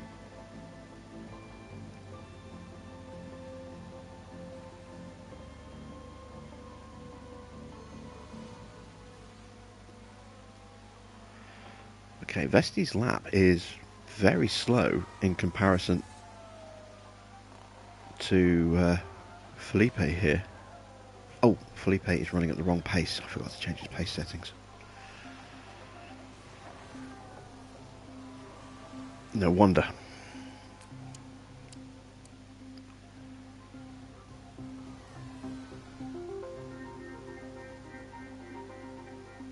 And there we go, identical lap times on the last lap, now that we've got them kind of settled in again. Again, that is really important for us, to have 2 drivers evenly matched. It means that we can keep them together on track a lot more consistently. It means that they can do the DRS swapping and gain extra overtake and defensive boosts throughout the race. When you have one driver who is so far ahead of the other one, as you're seeing in our Williams playthrough with Gasly and Porsche, you can see how hard it is to keep those 2 together. And you know, they become isolated from each other. They can't work together, they can't help each other out. And one ends up consistently fighting at the front, and the other one ends up consistently fighting at the back of the top 10. And that's why there's such a big gulf in points between the 2 drivers. It's why Porsche is just hanging on to 6th place in the constructors right now, in the drivers, while Pierre is stomping away with the drivers' championship. That will all change next season when we sign Lando Norris, and we'll have 2 pretty consistently matched drivers, and we should see a fair bit more potential in the car. Certainly in terms of getting the constructors, which we might not get this season with Williams, but we will almost certainly be in with a good strong shout of it next season with 2 very strong drivers. And I will finally get to sign Oliver Behrman, who I have yet to sign on any one of my save-throughs, because all my other save-throughs have got a theme. My Red Bull theme that I've just started is I did a driver swap. I sent Verstappen to McLaren and brought Ricciardo back and put him alongside Perez, and we're training up Dennis Hauger as part of the Young Driver Academy. And then when Hauger goes into the team, I'll start looking at drivers like Iwasa, or maybe Hajar, or maybe even Crawford. On our Haas playthrough, we're working on Logan Sargent, and Crawford will be the next one to be worked on that one. On this one, who knows who will end up signing as our reserve driver.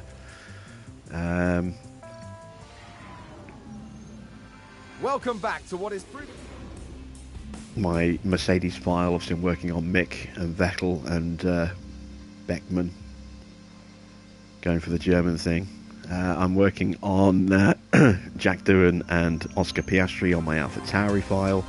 So yeah, it'd be nice to finally put Behrman into one of my teams.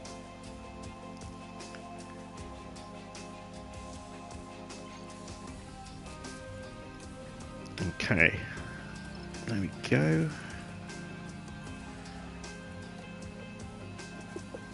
We're going to go with 22 laps of fuel.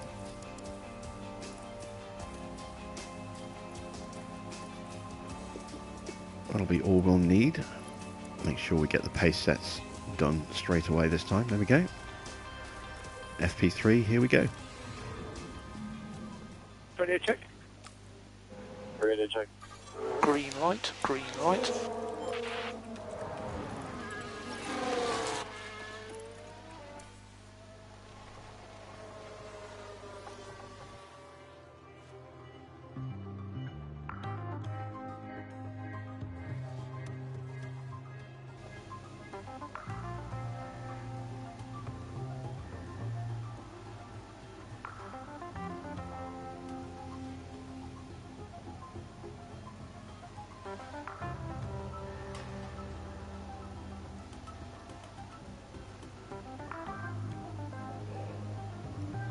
And here comes the rest of the field to swallow up those cars.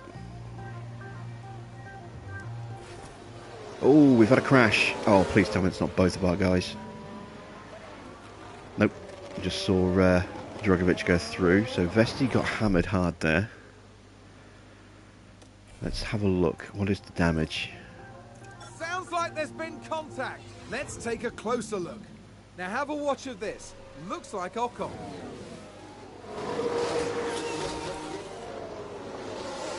You can clearly see the contact there, and that caused a lot of damage. Let's see what happened there. So this was the Aston Martin. Okay, that makes me think maybe we are going to see a penalty for us there. I hope not. I hope there's a penalty for Ocon instead. Nope, it's us. Damn it. Okay. Well, it's only damaged the wing with minor damage. The grid place penalty, not the end of the world, let's face it. The best we were going to get was probably 17th anyway. So, yeah, we'll just start 2 places back than he would normally.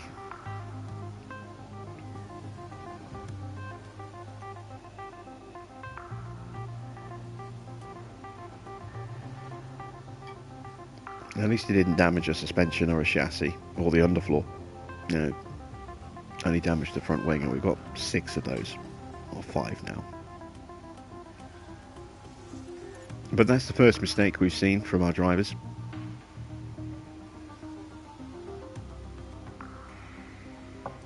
Well, the first real mistake. A little clumsy, but we've got to be forgiving. It is their first season in F1. They're in a terrible car. These things are going to happen.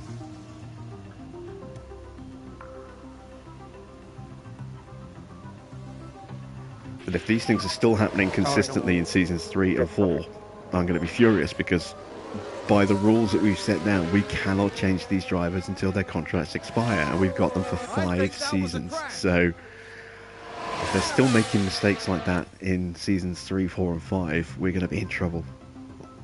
But if they're making them frequently, yeah, if they're making them every now and again, that's understandable. But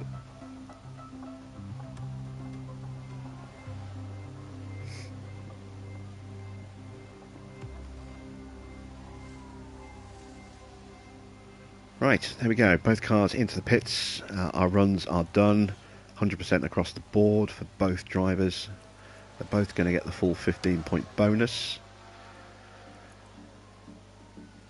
You can see a big difference in the braking stats between the 2 drivers there. 6 points. That's quite a big gap. We do need to work on Freddie's braking ASAP. His control is better than Felipe. His accuracy is better. Cornering is slightly better. Reactions are better. Felipe has definitely got the advantage under braking.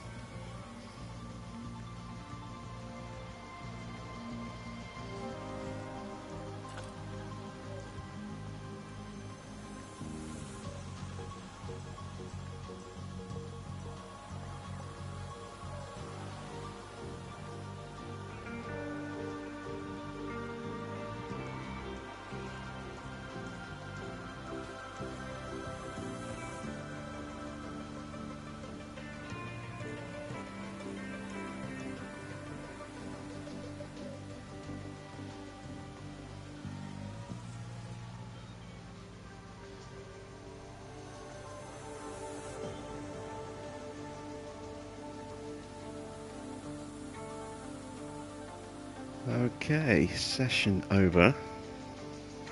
Just about. There we go, there's the checker flag. So, let's go into to quali and see if we can get one of our drivers up to 17th. How you doing, Manny? Good to see you.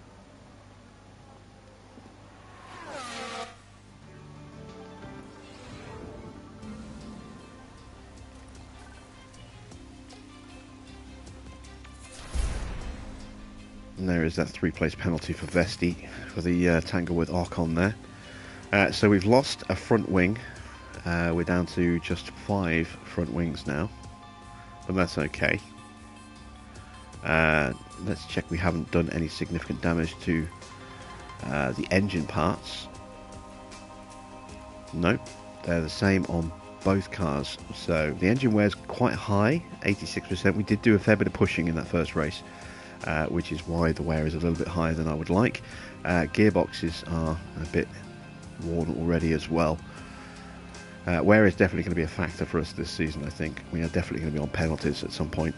I will probably do what I normally do and take penalties at Canada and try and take two sets of engines, etc. that we need in one race, so we don't have to take penalties later in the year unless we have big crashes that wipe out parts. So let's go into quali. Radio check.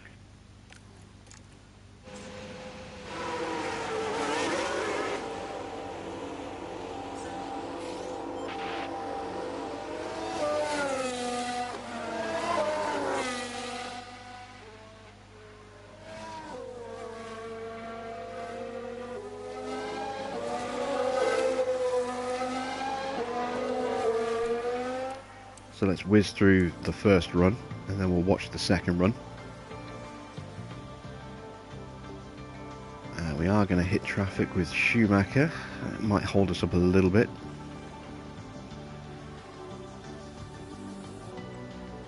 Oh, there's a spin!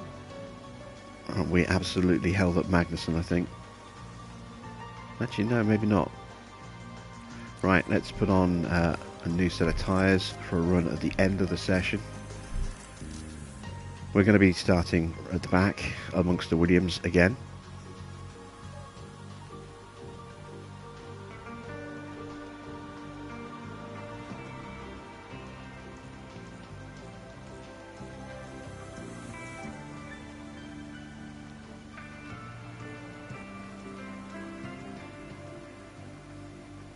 Okay, let's go out now.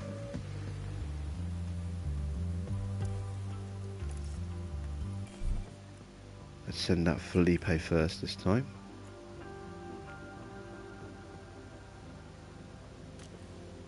And now Freddie.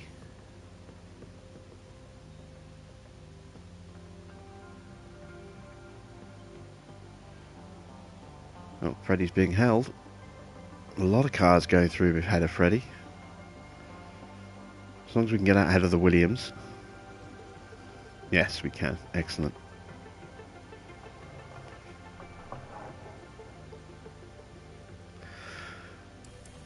So, Felipe's leading the field. We'll keep an eye on Felipe.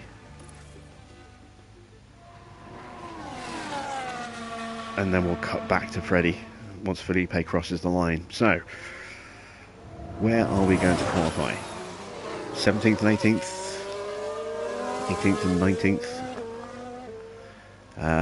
Vesti is going to be in 20th no matter where he qualifies because of that 3-place penalty.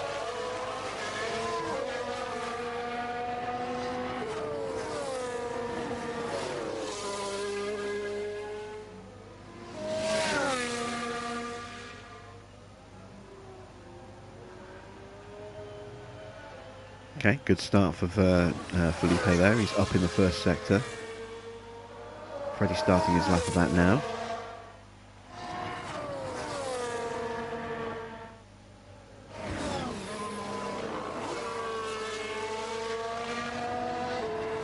How far off the pace are we going to be to Schumacher? If it's half a second, then 17th is the best we can aim for this weekend, unless we have retirements. Oh, speaking of retirements, Someone's in the wall. Drugovic is improving.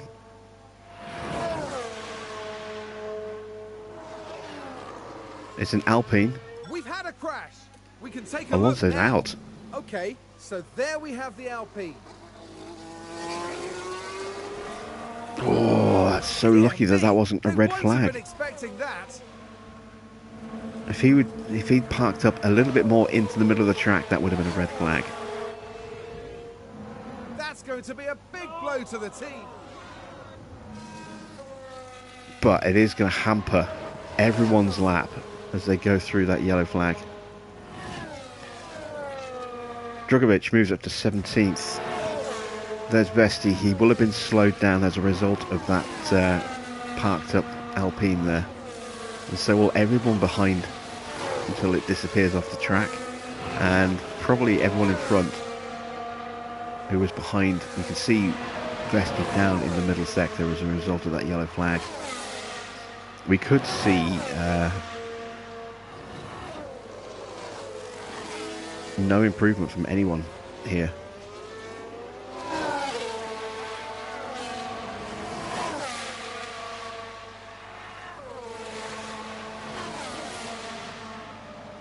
No improvement from Vesti or Albon, so Drugovic is going to stay 17th. Mick is probably not going to improve.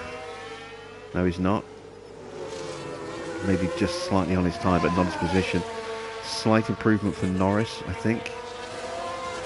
But there we go. That's the grid for us anyway. 17th and 20th.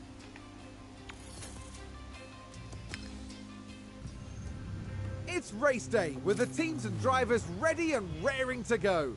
There was some good work from Aston Martin during the qualifying session, and they will go to the grid full of confidence. No, we won't. AlphaTauri's qualifying results were in line with the targets set out for the team. They certainly have the potential to achieve a good result here today. And the sky is looking grey and cloudy today. An effective tyre strategy could prove very valuable as the race plays out. Well, this is certainly going to be a challenging but no doubt exciting race here in Jeddah. We'll see. Right. What to do with strategy? We're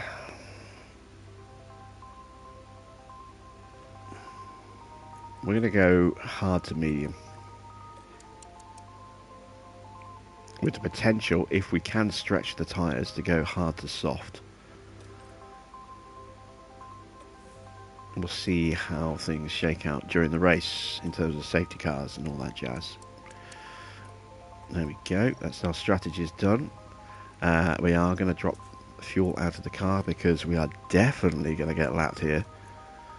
Even more convincingly than we were at Bahrain. Yeah, there we go. Cloudy skies tonight, with the drivers now having taken position on the grid. Aston Martin there. Slower than most yesterday, so today they'll be starting from the bottom half of the grid. There's the second Aston Martin. They'll be starting the race from the bottom half of the grid, so there's a fair bit of ground to make up. And we're just moments away now. It's almost time for the Saudi Arabian Grand Prix. I see some soft And tyres it's in the back lights there. out, and away we go. Yeah, Latifi and Alonso both starting on soft, so they're going to be going soft to meet to hards. They're going to be very fast in terms of their traction out of corners for the first few laps. But they will be really struggling at the end of the race, unless they're going onto a two-stop, which they might do.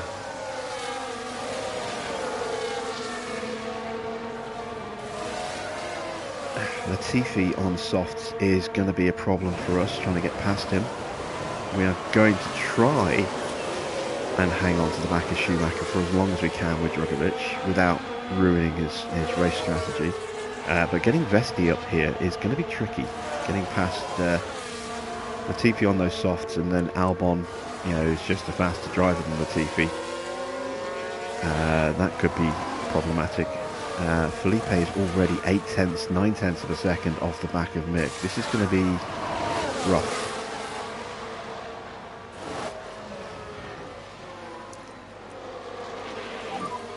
Energy if you need it. Let's start to push both our cars now. So use energy if you need it. Okay, copy.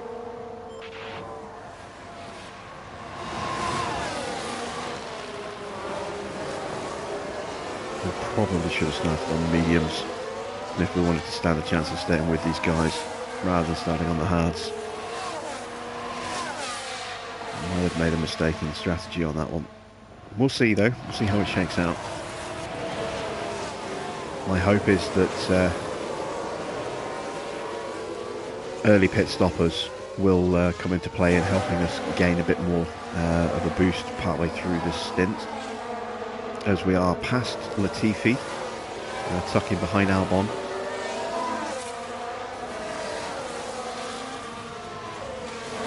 I'm actually going to start pushing Looks like Aston fuel Martin and tyres. just gained a race position. Wrong car. For Vessi. Save fuel, save fuel. I want to get him past quickly and try and get him onto the back of Stop lifting, coast. Drogovic. Yeah, copy. He's just barely hanging on to Schumacher at the moment.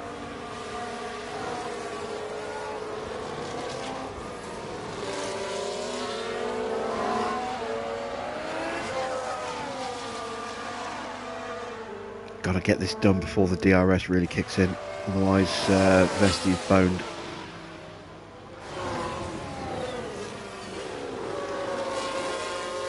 Got to make the overtake happen here. It's going to happen.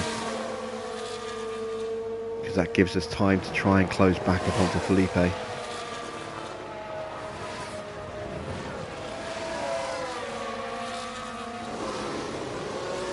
Right, up the inside. Excellent. We're forced to move here.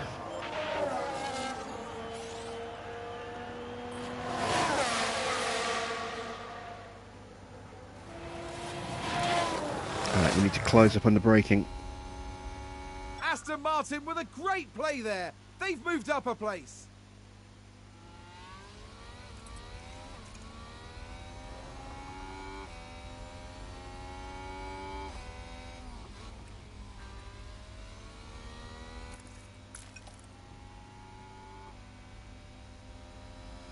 Going to try and let Drogovic drop back just enough to reduce the gap to Vesti, but not so much that he drops off the back of Mick. This is going to be tricky. Someone's locked up. It's Russell. Oh, big lockup for Russell Looks like there. there's been a lockup. Oh, we're so close. Come on, Vesti. You're so close. That's it.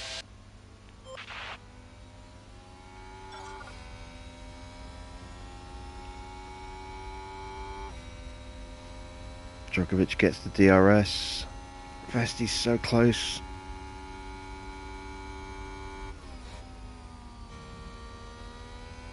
Did Drogovic drop out then? He did. Oh god, we've lost Drogovic already.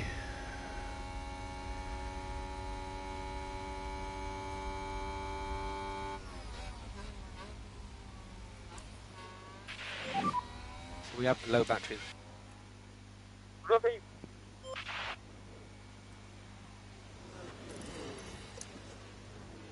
Alright, so not much we can do.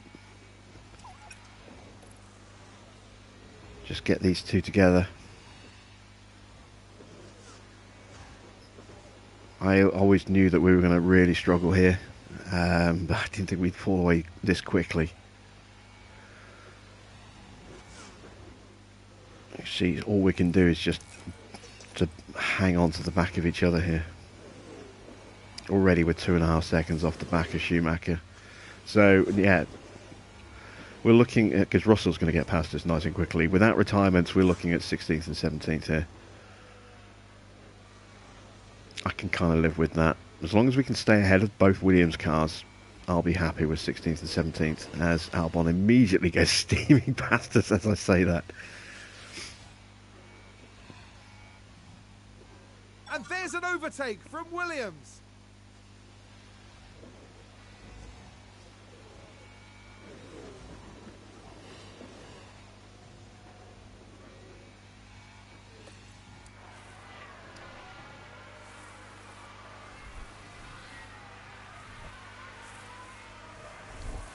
Right. As soon as the battery charging is done, we will try and break away from Albon. He's going to overtake here, I think. Well, he's certainly going to try. Oh Looks wow, like look at Aston Latifi Martin steaming have just through. gained a race position. Oh, 3 wide through there's never good, and we drop to the back of that little group. And a new position just gained by Williams. We are slowing things down by not using the ERS here.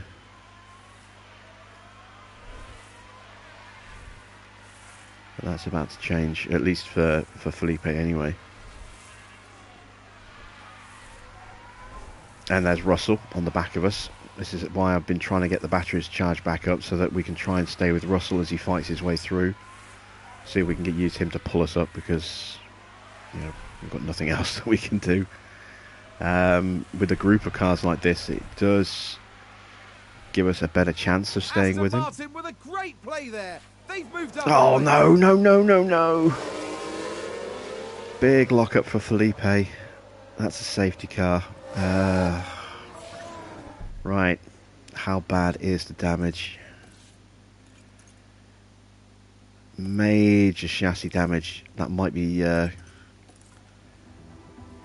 game over. It is. That's a retirement. Okay, so not great. There's been a crash. What I am going to do though is I am going to switch onto a medium strategy for Vesti. He's back of the grid, so we've got nothing to lose here. We'll go on to a better compounded tyre.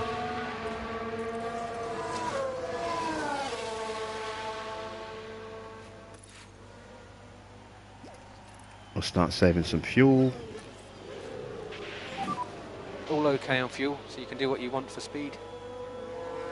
Okay, copy. Drop back a bit.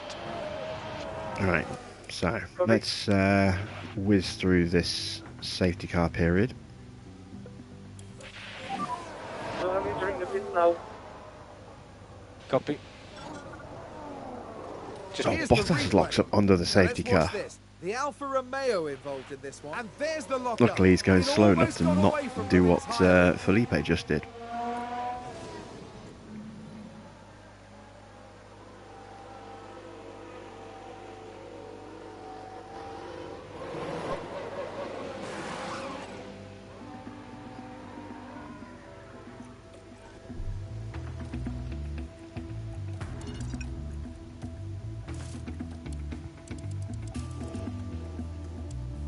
So there we go. That's our new race strategy. Medium.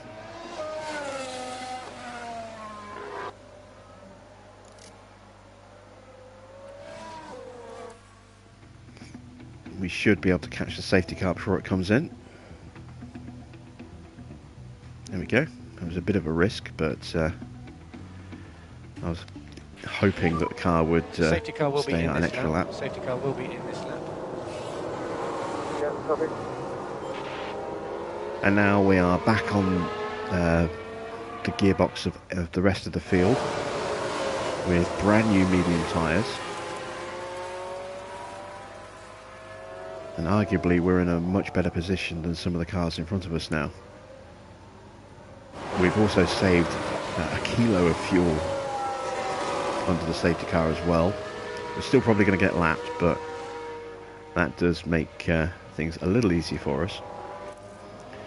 So we'll go So there is no overtaking until the control line, and there'll be 2 laps with no DRS. into normal mode now. Copy. Again, we're going to get a So we real just need to push concertina now. into this first chicane. So we're not going to use battery until we get through that first sector.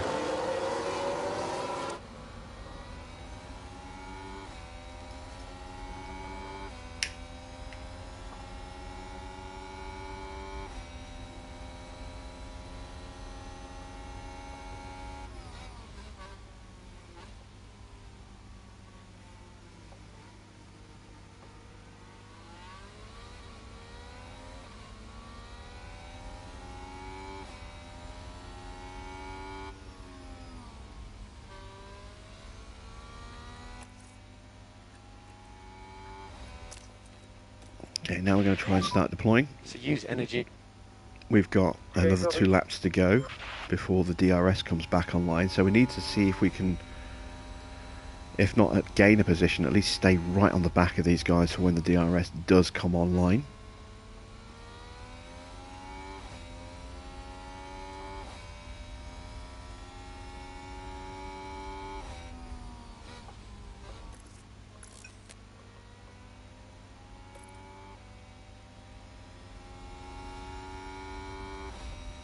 I think getting past Russell is not going to happen. I'm going to have to wait for Russell to get past the Williams and then try and capitalise and follow him through. It's going to be much easier for us to stick with him as well now that we're on a better compound of tyres as well.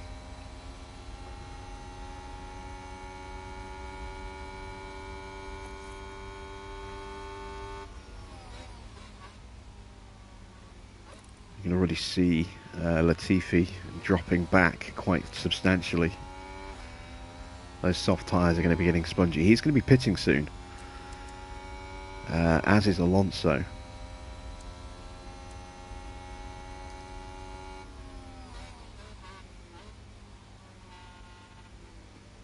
If it was me under that safety car, I would have immediately switched to the medium and come off those softs during that safety car. But obviously the AI doesn't necessarily do that. They tend to just wait until their tyres are ready to change, or in the window to change. And he's just outside of his pit window by the look of it. Alright, come on George, need you to start making moves on these Williams. You're going to have too much acceleration out the corners for us to get past you without destroying our entire battery. But we should be able to get past the Williams cars a little bit easier.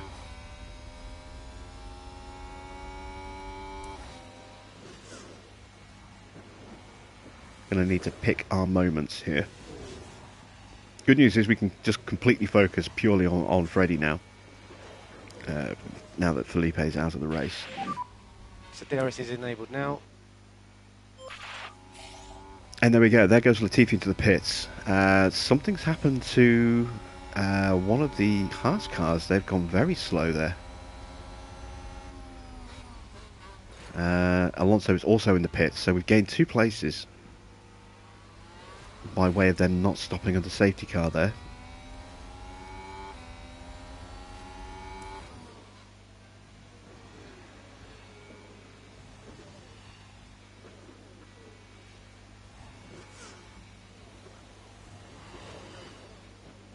And there goes Russell. Excellent stuff. So we're going to go into overtake.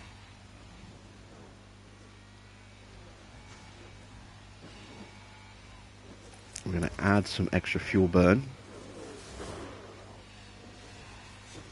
And we're going to see if we can maybe make a move on Albon. Might need to go into full deploy.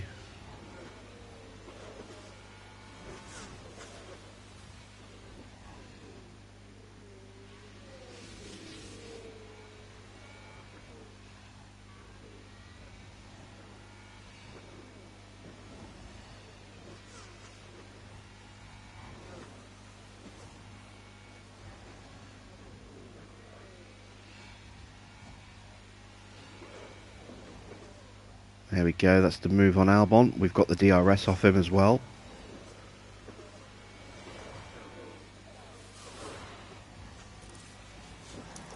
Let's go full deploy. Like We've got a little bit of ground to have catch just up on the gained a 2 race Haas position. cars here, who are now trailing off the back of Russell. I'm even going to add an extra lap of fuel, an extra lap of burn on the tyres as well, just to try and close this gap up before we run out of battery. This is a vital lap for us. If we can't get back in DRS here, we're kind of screwed. For the plan of sticking with those guys. We're close. We're very close. I don't think we're going to get it.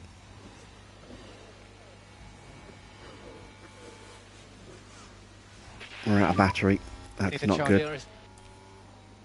Copy. I don't really have anything left to give. All I can hope is that they have a big slowdown under braking into one of these corners that allows us to close up.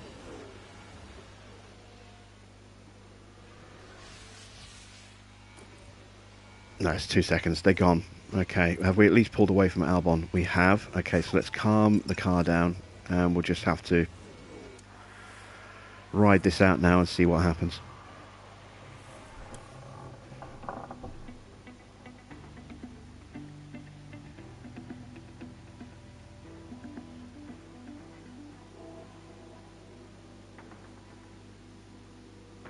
Russell has dropped the two Haas cars just about.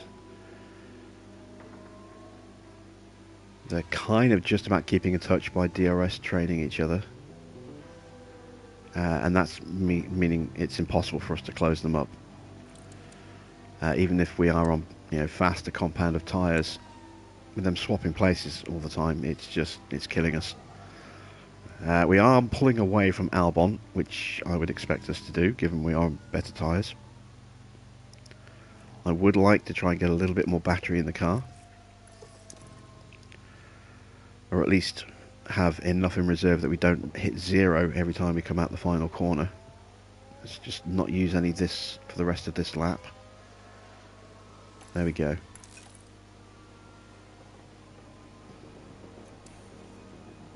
And all we can do now is just wait for the pit stops and wait to see if anything else happens. 16th, it's not bad. Oh, here we go. We've got some cars in the pits. So, these guys are all gone onto hard tyres. They might be going to the end. If we can hang on to the back of one of these guys as they come through past us until we make our stop, we might be able to gain a little bit of position over Magnussen and Schumacher here. So, Hamilton's going to be the first car that's going to get onto the back of us.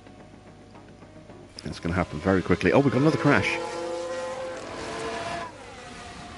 What's happened here? Verstappen's crashed into Sainz. That's a crash. Multiple cars, I think. Let's have a look. Let's have another look. Science is the focus here. Oh, he just locks up and goes straight to the back of him. There's That's the collision. front wing It's damage caused and a penalty for absolute Verstappen. carnage. It's definitely tyre damage to Sainz and potentially rear wing damage as well. Maybe even chassis or suspension damage. Sainz's race has just been ruined. He's going to have to pit soon. Those tyres, 20%, they are going to just drop off like crazy. Gasly moves into second place as a result of that.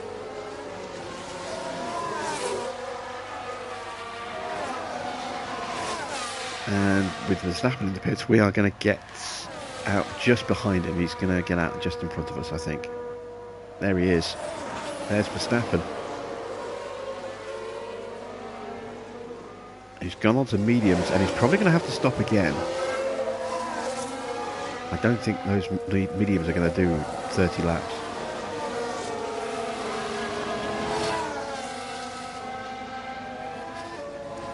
So, we've got a 3-second gap over Albon. Hamilton's going to get past us pretty quickly. If we can hang on to the back of him, though, then we're in good shape. I'm going to try and save a little bit more battery, just in case we need to deploy some. With Ricciardo coming up onto the back of Albon, that is going to make him a potential threat if he drags Albon with him. I think Albon's got more chance of hanging onto the back of Ricciardo than we do of hanging onto the back of Hamilton, but we'll see what happens. Hopefully Hamilton will overtake us here before the DRS zone in the next area. He doesn't. Okay, that's not good. Alright, Hamilton's going to get past us here then, I hope, because that will give us the chance to fight back on the start-finish straight. Come on, Hamilton, get through. He gets past us on the main straight, we're screwed. Okay, we get the DRS. Good. Sainz into the pits.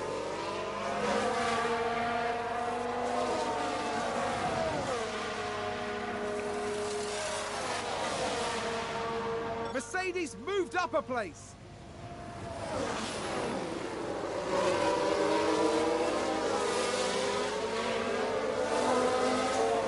Oh, Alonso fighting through as well. And Zhou. Albon dropping back quickly here. It's about to be swallowed by Tsunoda as well. Let's go into neutral.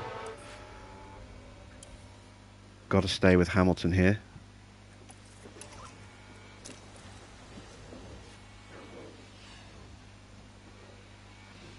Come on, stay with him, stay with him, stay with him. Oh, God, he's just too quick.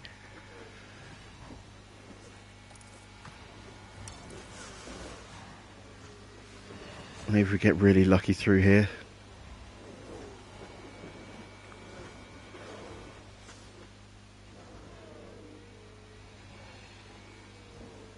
Nope, we don't have anything there, so, okay. We'll have to wait for our next opportunity, which is going to be Ricciardo.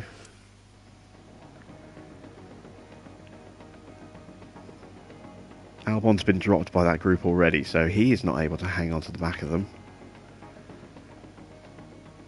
Here comes Alonso, Zhou and Ricciardo with Tsunoda in tow. Actually, this is going to help us with there being a group. It should hopefully be easier for us to stay with them, because if we get dropped by one, we've still got two other chances, and we've already been dropped by Alonso. But we've still got Zhou and Ricciardo behind, and Tsunoda behind us, so we've got 3 more chances to stay with a group here. This is going to let Alonso break away a little bit. There goes Zhou. We are going to be close enough for DRS. A position gained for Alfa Romeo. All the way through the back part of this lap here. This is allowing us to put more battery in the car, so that when we do start dropping off, we can deploy to stay with. I'm going to have to make sure I'm in neutral for the first sector though.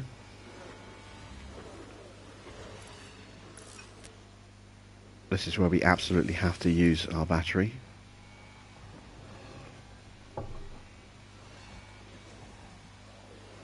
When are we making our pit stop? 4 laps time. We're already outside of the 1 second with Zhou. Not going to overly push because these tyres can't manage it. But we've still got Ricciardo and Tsunoda, so we are getting a little benefit. Not a huge benefit, but a little benefit. Trouble is, when we pit, we're going to come out so far off the back of the cars that we're going to be fighting with that we're not going to have DRS to help close up. And there we go. We're back ahead of Tsunoda, so we're on the back of Ricciardo. Can we stay with Ricciardo? Probably not. Looks like Aston Martin. But again, if we can stay ahead of Tsunoda and then get past in a fortuitous place, we can try and hang on to Tsunoda for at least a lap. There goes Tsunoda through. It's good. So we'll be able to stay with him all the way through this DRS zone. Let's get more battery saved. Alpha Tower regained a place. By way of not actually deploying.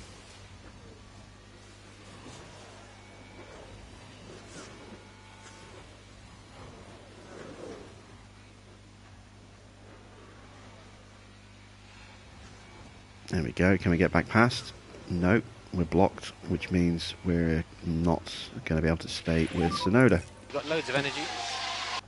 But we have now got a healthy looking battery, which we're going to need in our second stint. Well, technically our third stint. And we've already been dropped. But the gap to Albon now 6 seconds. We are 14 seconds behind the Haas cars. 15 seconds, 14, 15 seconds behind. When we make our stop in another lap or two's time, we will go on to faster tyres and we will be able to start closing them down. They're still a few laps away, I think, from pitting. I think they're still 3 laps away from pitting.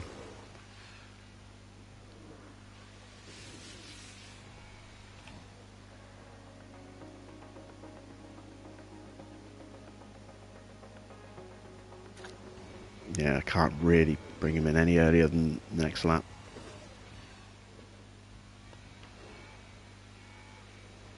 We're going to struggle too much with wear otherwise at the end of the race.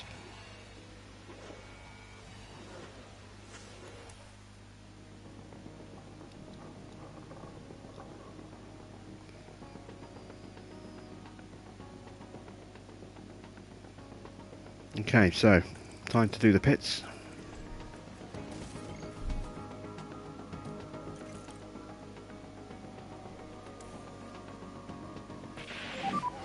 We're not okay on fuel. Yeah, copy.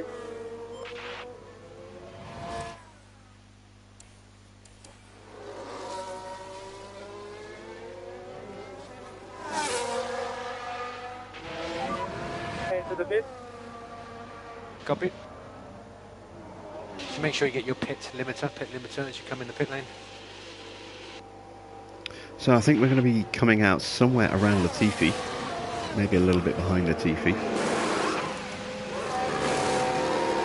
2.78 seconds, that's not too bad.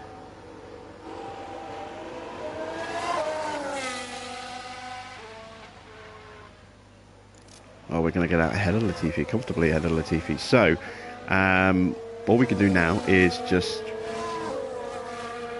try and close the gap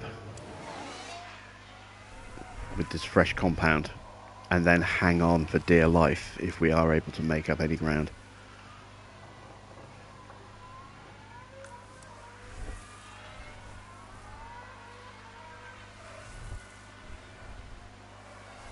It's not going to be easy to make up any positions because all the cars we're kind of fighting against are all in or around DRS and we are not. So we'll improve over Albon, we'll beat Latifi. Beyond that, I don't even know if we'll get 16th. Let's see, what tyres is Yuki on? Yuki is on hard tyres and probably going to the end. What's the pace looking like? Sonoda. We are slower than Sonoda. So, yeah, that's our race pretty much, there in a nutshell.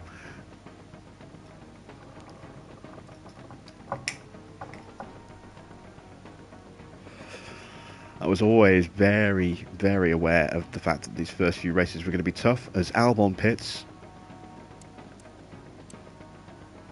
and throws on a set of mediums. But he is now 10 seconds behind us. Schumacher is in the pits. Okay, so this is crucial.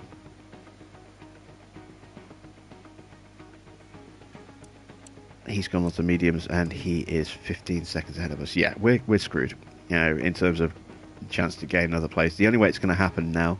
Oh, what happened to Magnussen? Is that a lockup? Let's see what happened there.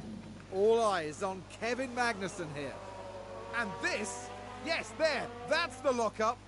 Right, has Magnussen already stopped? Yes, he has, damn it. I was hoping if Magnussen still had to stop, that would bring him into play for us, but he's already made his stop. So, yeah, we're still looking at 17th. Unless we get another retirement or another safety car. Another safety car would be good if we can get that with, say, 10 laps to go. We'll dive in, bolt on some softs, and just go hell for leather. See what we can do.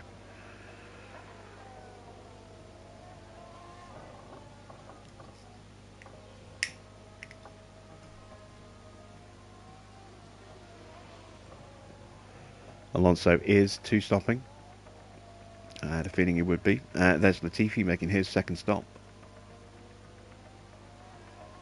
That's going to drop him behind the front three, putting him a lap down. How much faster is Leclerc going than us? He's doing 134s. We're doing 136s. He's 2.2 seconds a lap faster than us. That's a huge gulf in performance. We are losing a little bit of time to Albon. Again, this is not a circuit that A, suits our car, or B, suits our drivers. Yeah,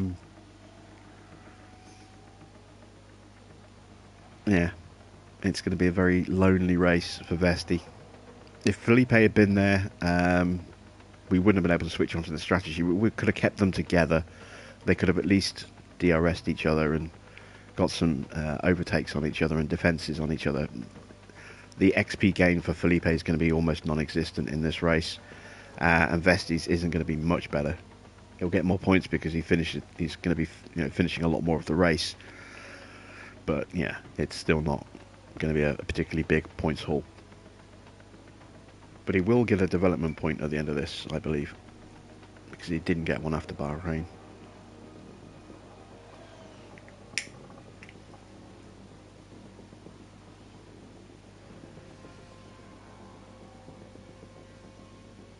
Alright, 10 laps to go.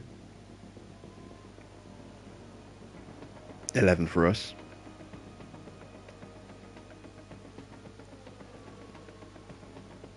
Unless we get lapped, which is going to happen. It's just a question of when it's going to happen. A safety car right now would be ideal, because we could put on some soft tyres and just have a real crack at attacking the cars in front of us. We need to make sure we don't get picked up by the leaders if we're going to have any chance of that happening. Which is why we need that safety car to happen right now. Albon's been lapped. Leclerc is steaming up to the back of us. 2.2 seconds a lap faster. Well, 2 seconds a lap faster on that lap. No, 3 seconds faster on that lap because he had the DRS. Eesh.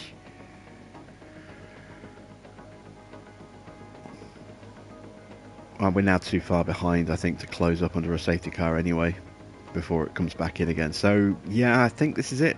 17th is the best we're going to do. I may as well save the engine.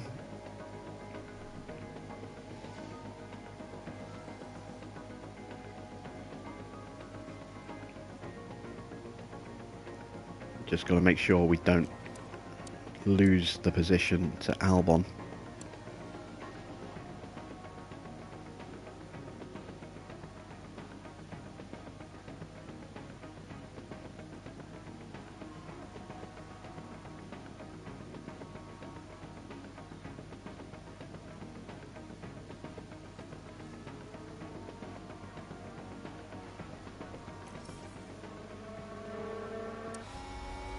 As we do get lapped.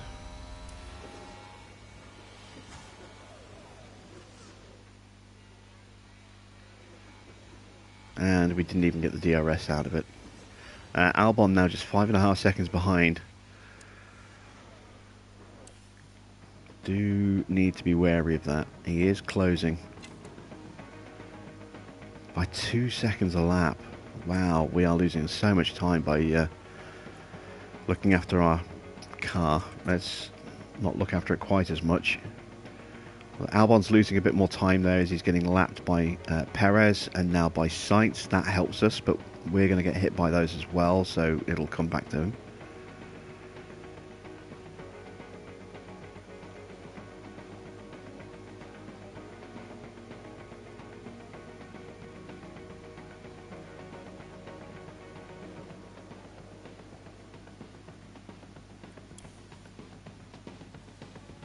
Oh, and Sainz pits. Okay. Not quite sure why. We managed to get DRS off the back of Perez here. That helps keep us ahead of Albon a little bit longer. We've got a lap more to go. I'm going to go back into full conserve mode for the final lap. We'll watch Vesti finish.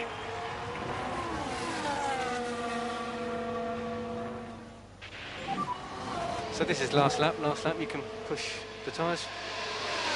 I can push the tyres, but I'm not going to. There's nothing to gain and everything to lose. You know, we lose performance on the engine. We risk running into the wall and losing the position in the car itself, and all the body parts, etc., that go with it. We are literally just going to coast home in 17th because we can't do any better. I knew this was going to be a tough first season, but this has been very sobering, this race. I thought we had a glimmer of hope at Bahrain. This circuit is rammed home just how difficult this first season is going to be just to get points. We're going to be 9th in the standings, ahead of Williams, by way of finishing ahead of them in the races. We'll have the higher finishing position, but yeah, we're a long way off. McLaren are getting points here, which is not good for us. Haas are not getting points. That is good for us. Alfa Romeo are getting points. Alpha Tauri are getting points. So it looks as though we're going to be in a fight with Haas for 8th place. Leclerc is today's winner. As Leclerc wins the race. Let's take a look at the replay. Look at that. Leclerc takes first place. I don't think there was a single second of that race where they didn't believe they'd win. And look at the gap he's got. There's nobody anywhere near him. He just walked home.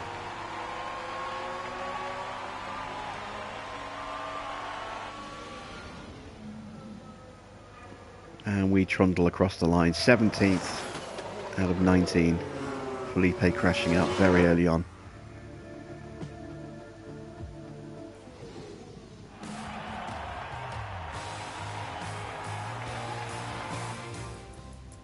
So, Constructors' Championship looks like that. We lose out to Haas as they finish higher above us in the pecking order.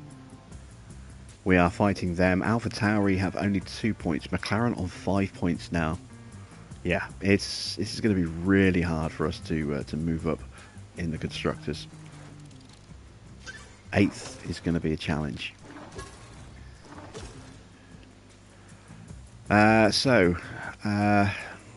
Felipe finished the full race, but didn't get a huge amount of points. You know, not much in the way of overtaking or defending because he was on his own for so long. You can see a good race result for Felipe. I'm not quite sure why it's good. I mean, he crashed very early on. But it is a development point for Freddie, which we do need. We didn't lose any money because we didn't gamble anything, but we didn't hit any of our incentives. I thought we might have a chance of getting one car into 15th, but yeah, that just didn't happen. Just too slow. So a lot of work to do. A lot of work to do. Right, that's where we're going to end tonight's stream and our streaming for this week. I'll be back on Monday with the continuation of our Williams career. I'm trying to think, where are we off to next?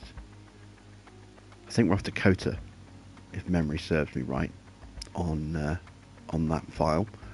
So we'll be back on Monday and Tuesday with Williams, Wednesday and Thursday with Haas, and then we'll be back for another double round of punishment with Aston Martin next Friday. So until then, thanks for watching. I'm Jim Bob, and I'll see you all again very soon.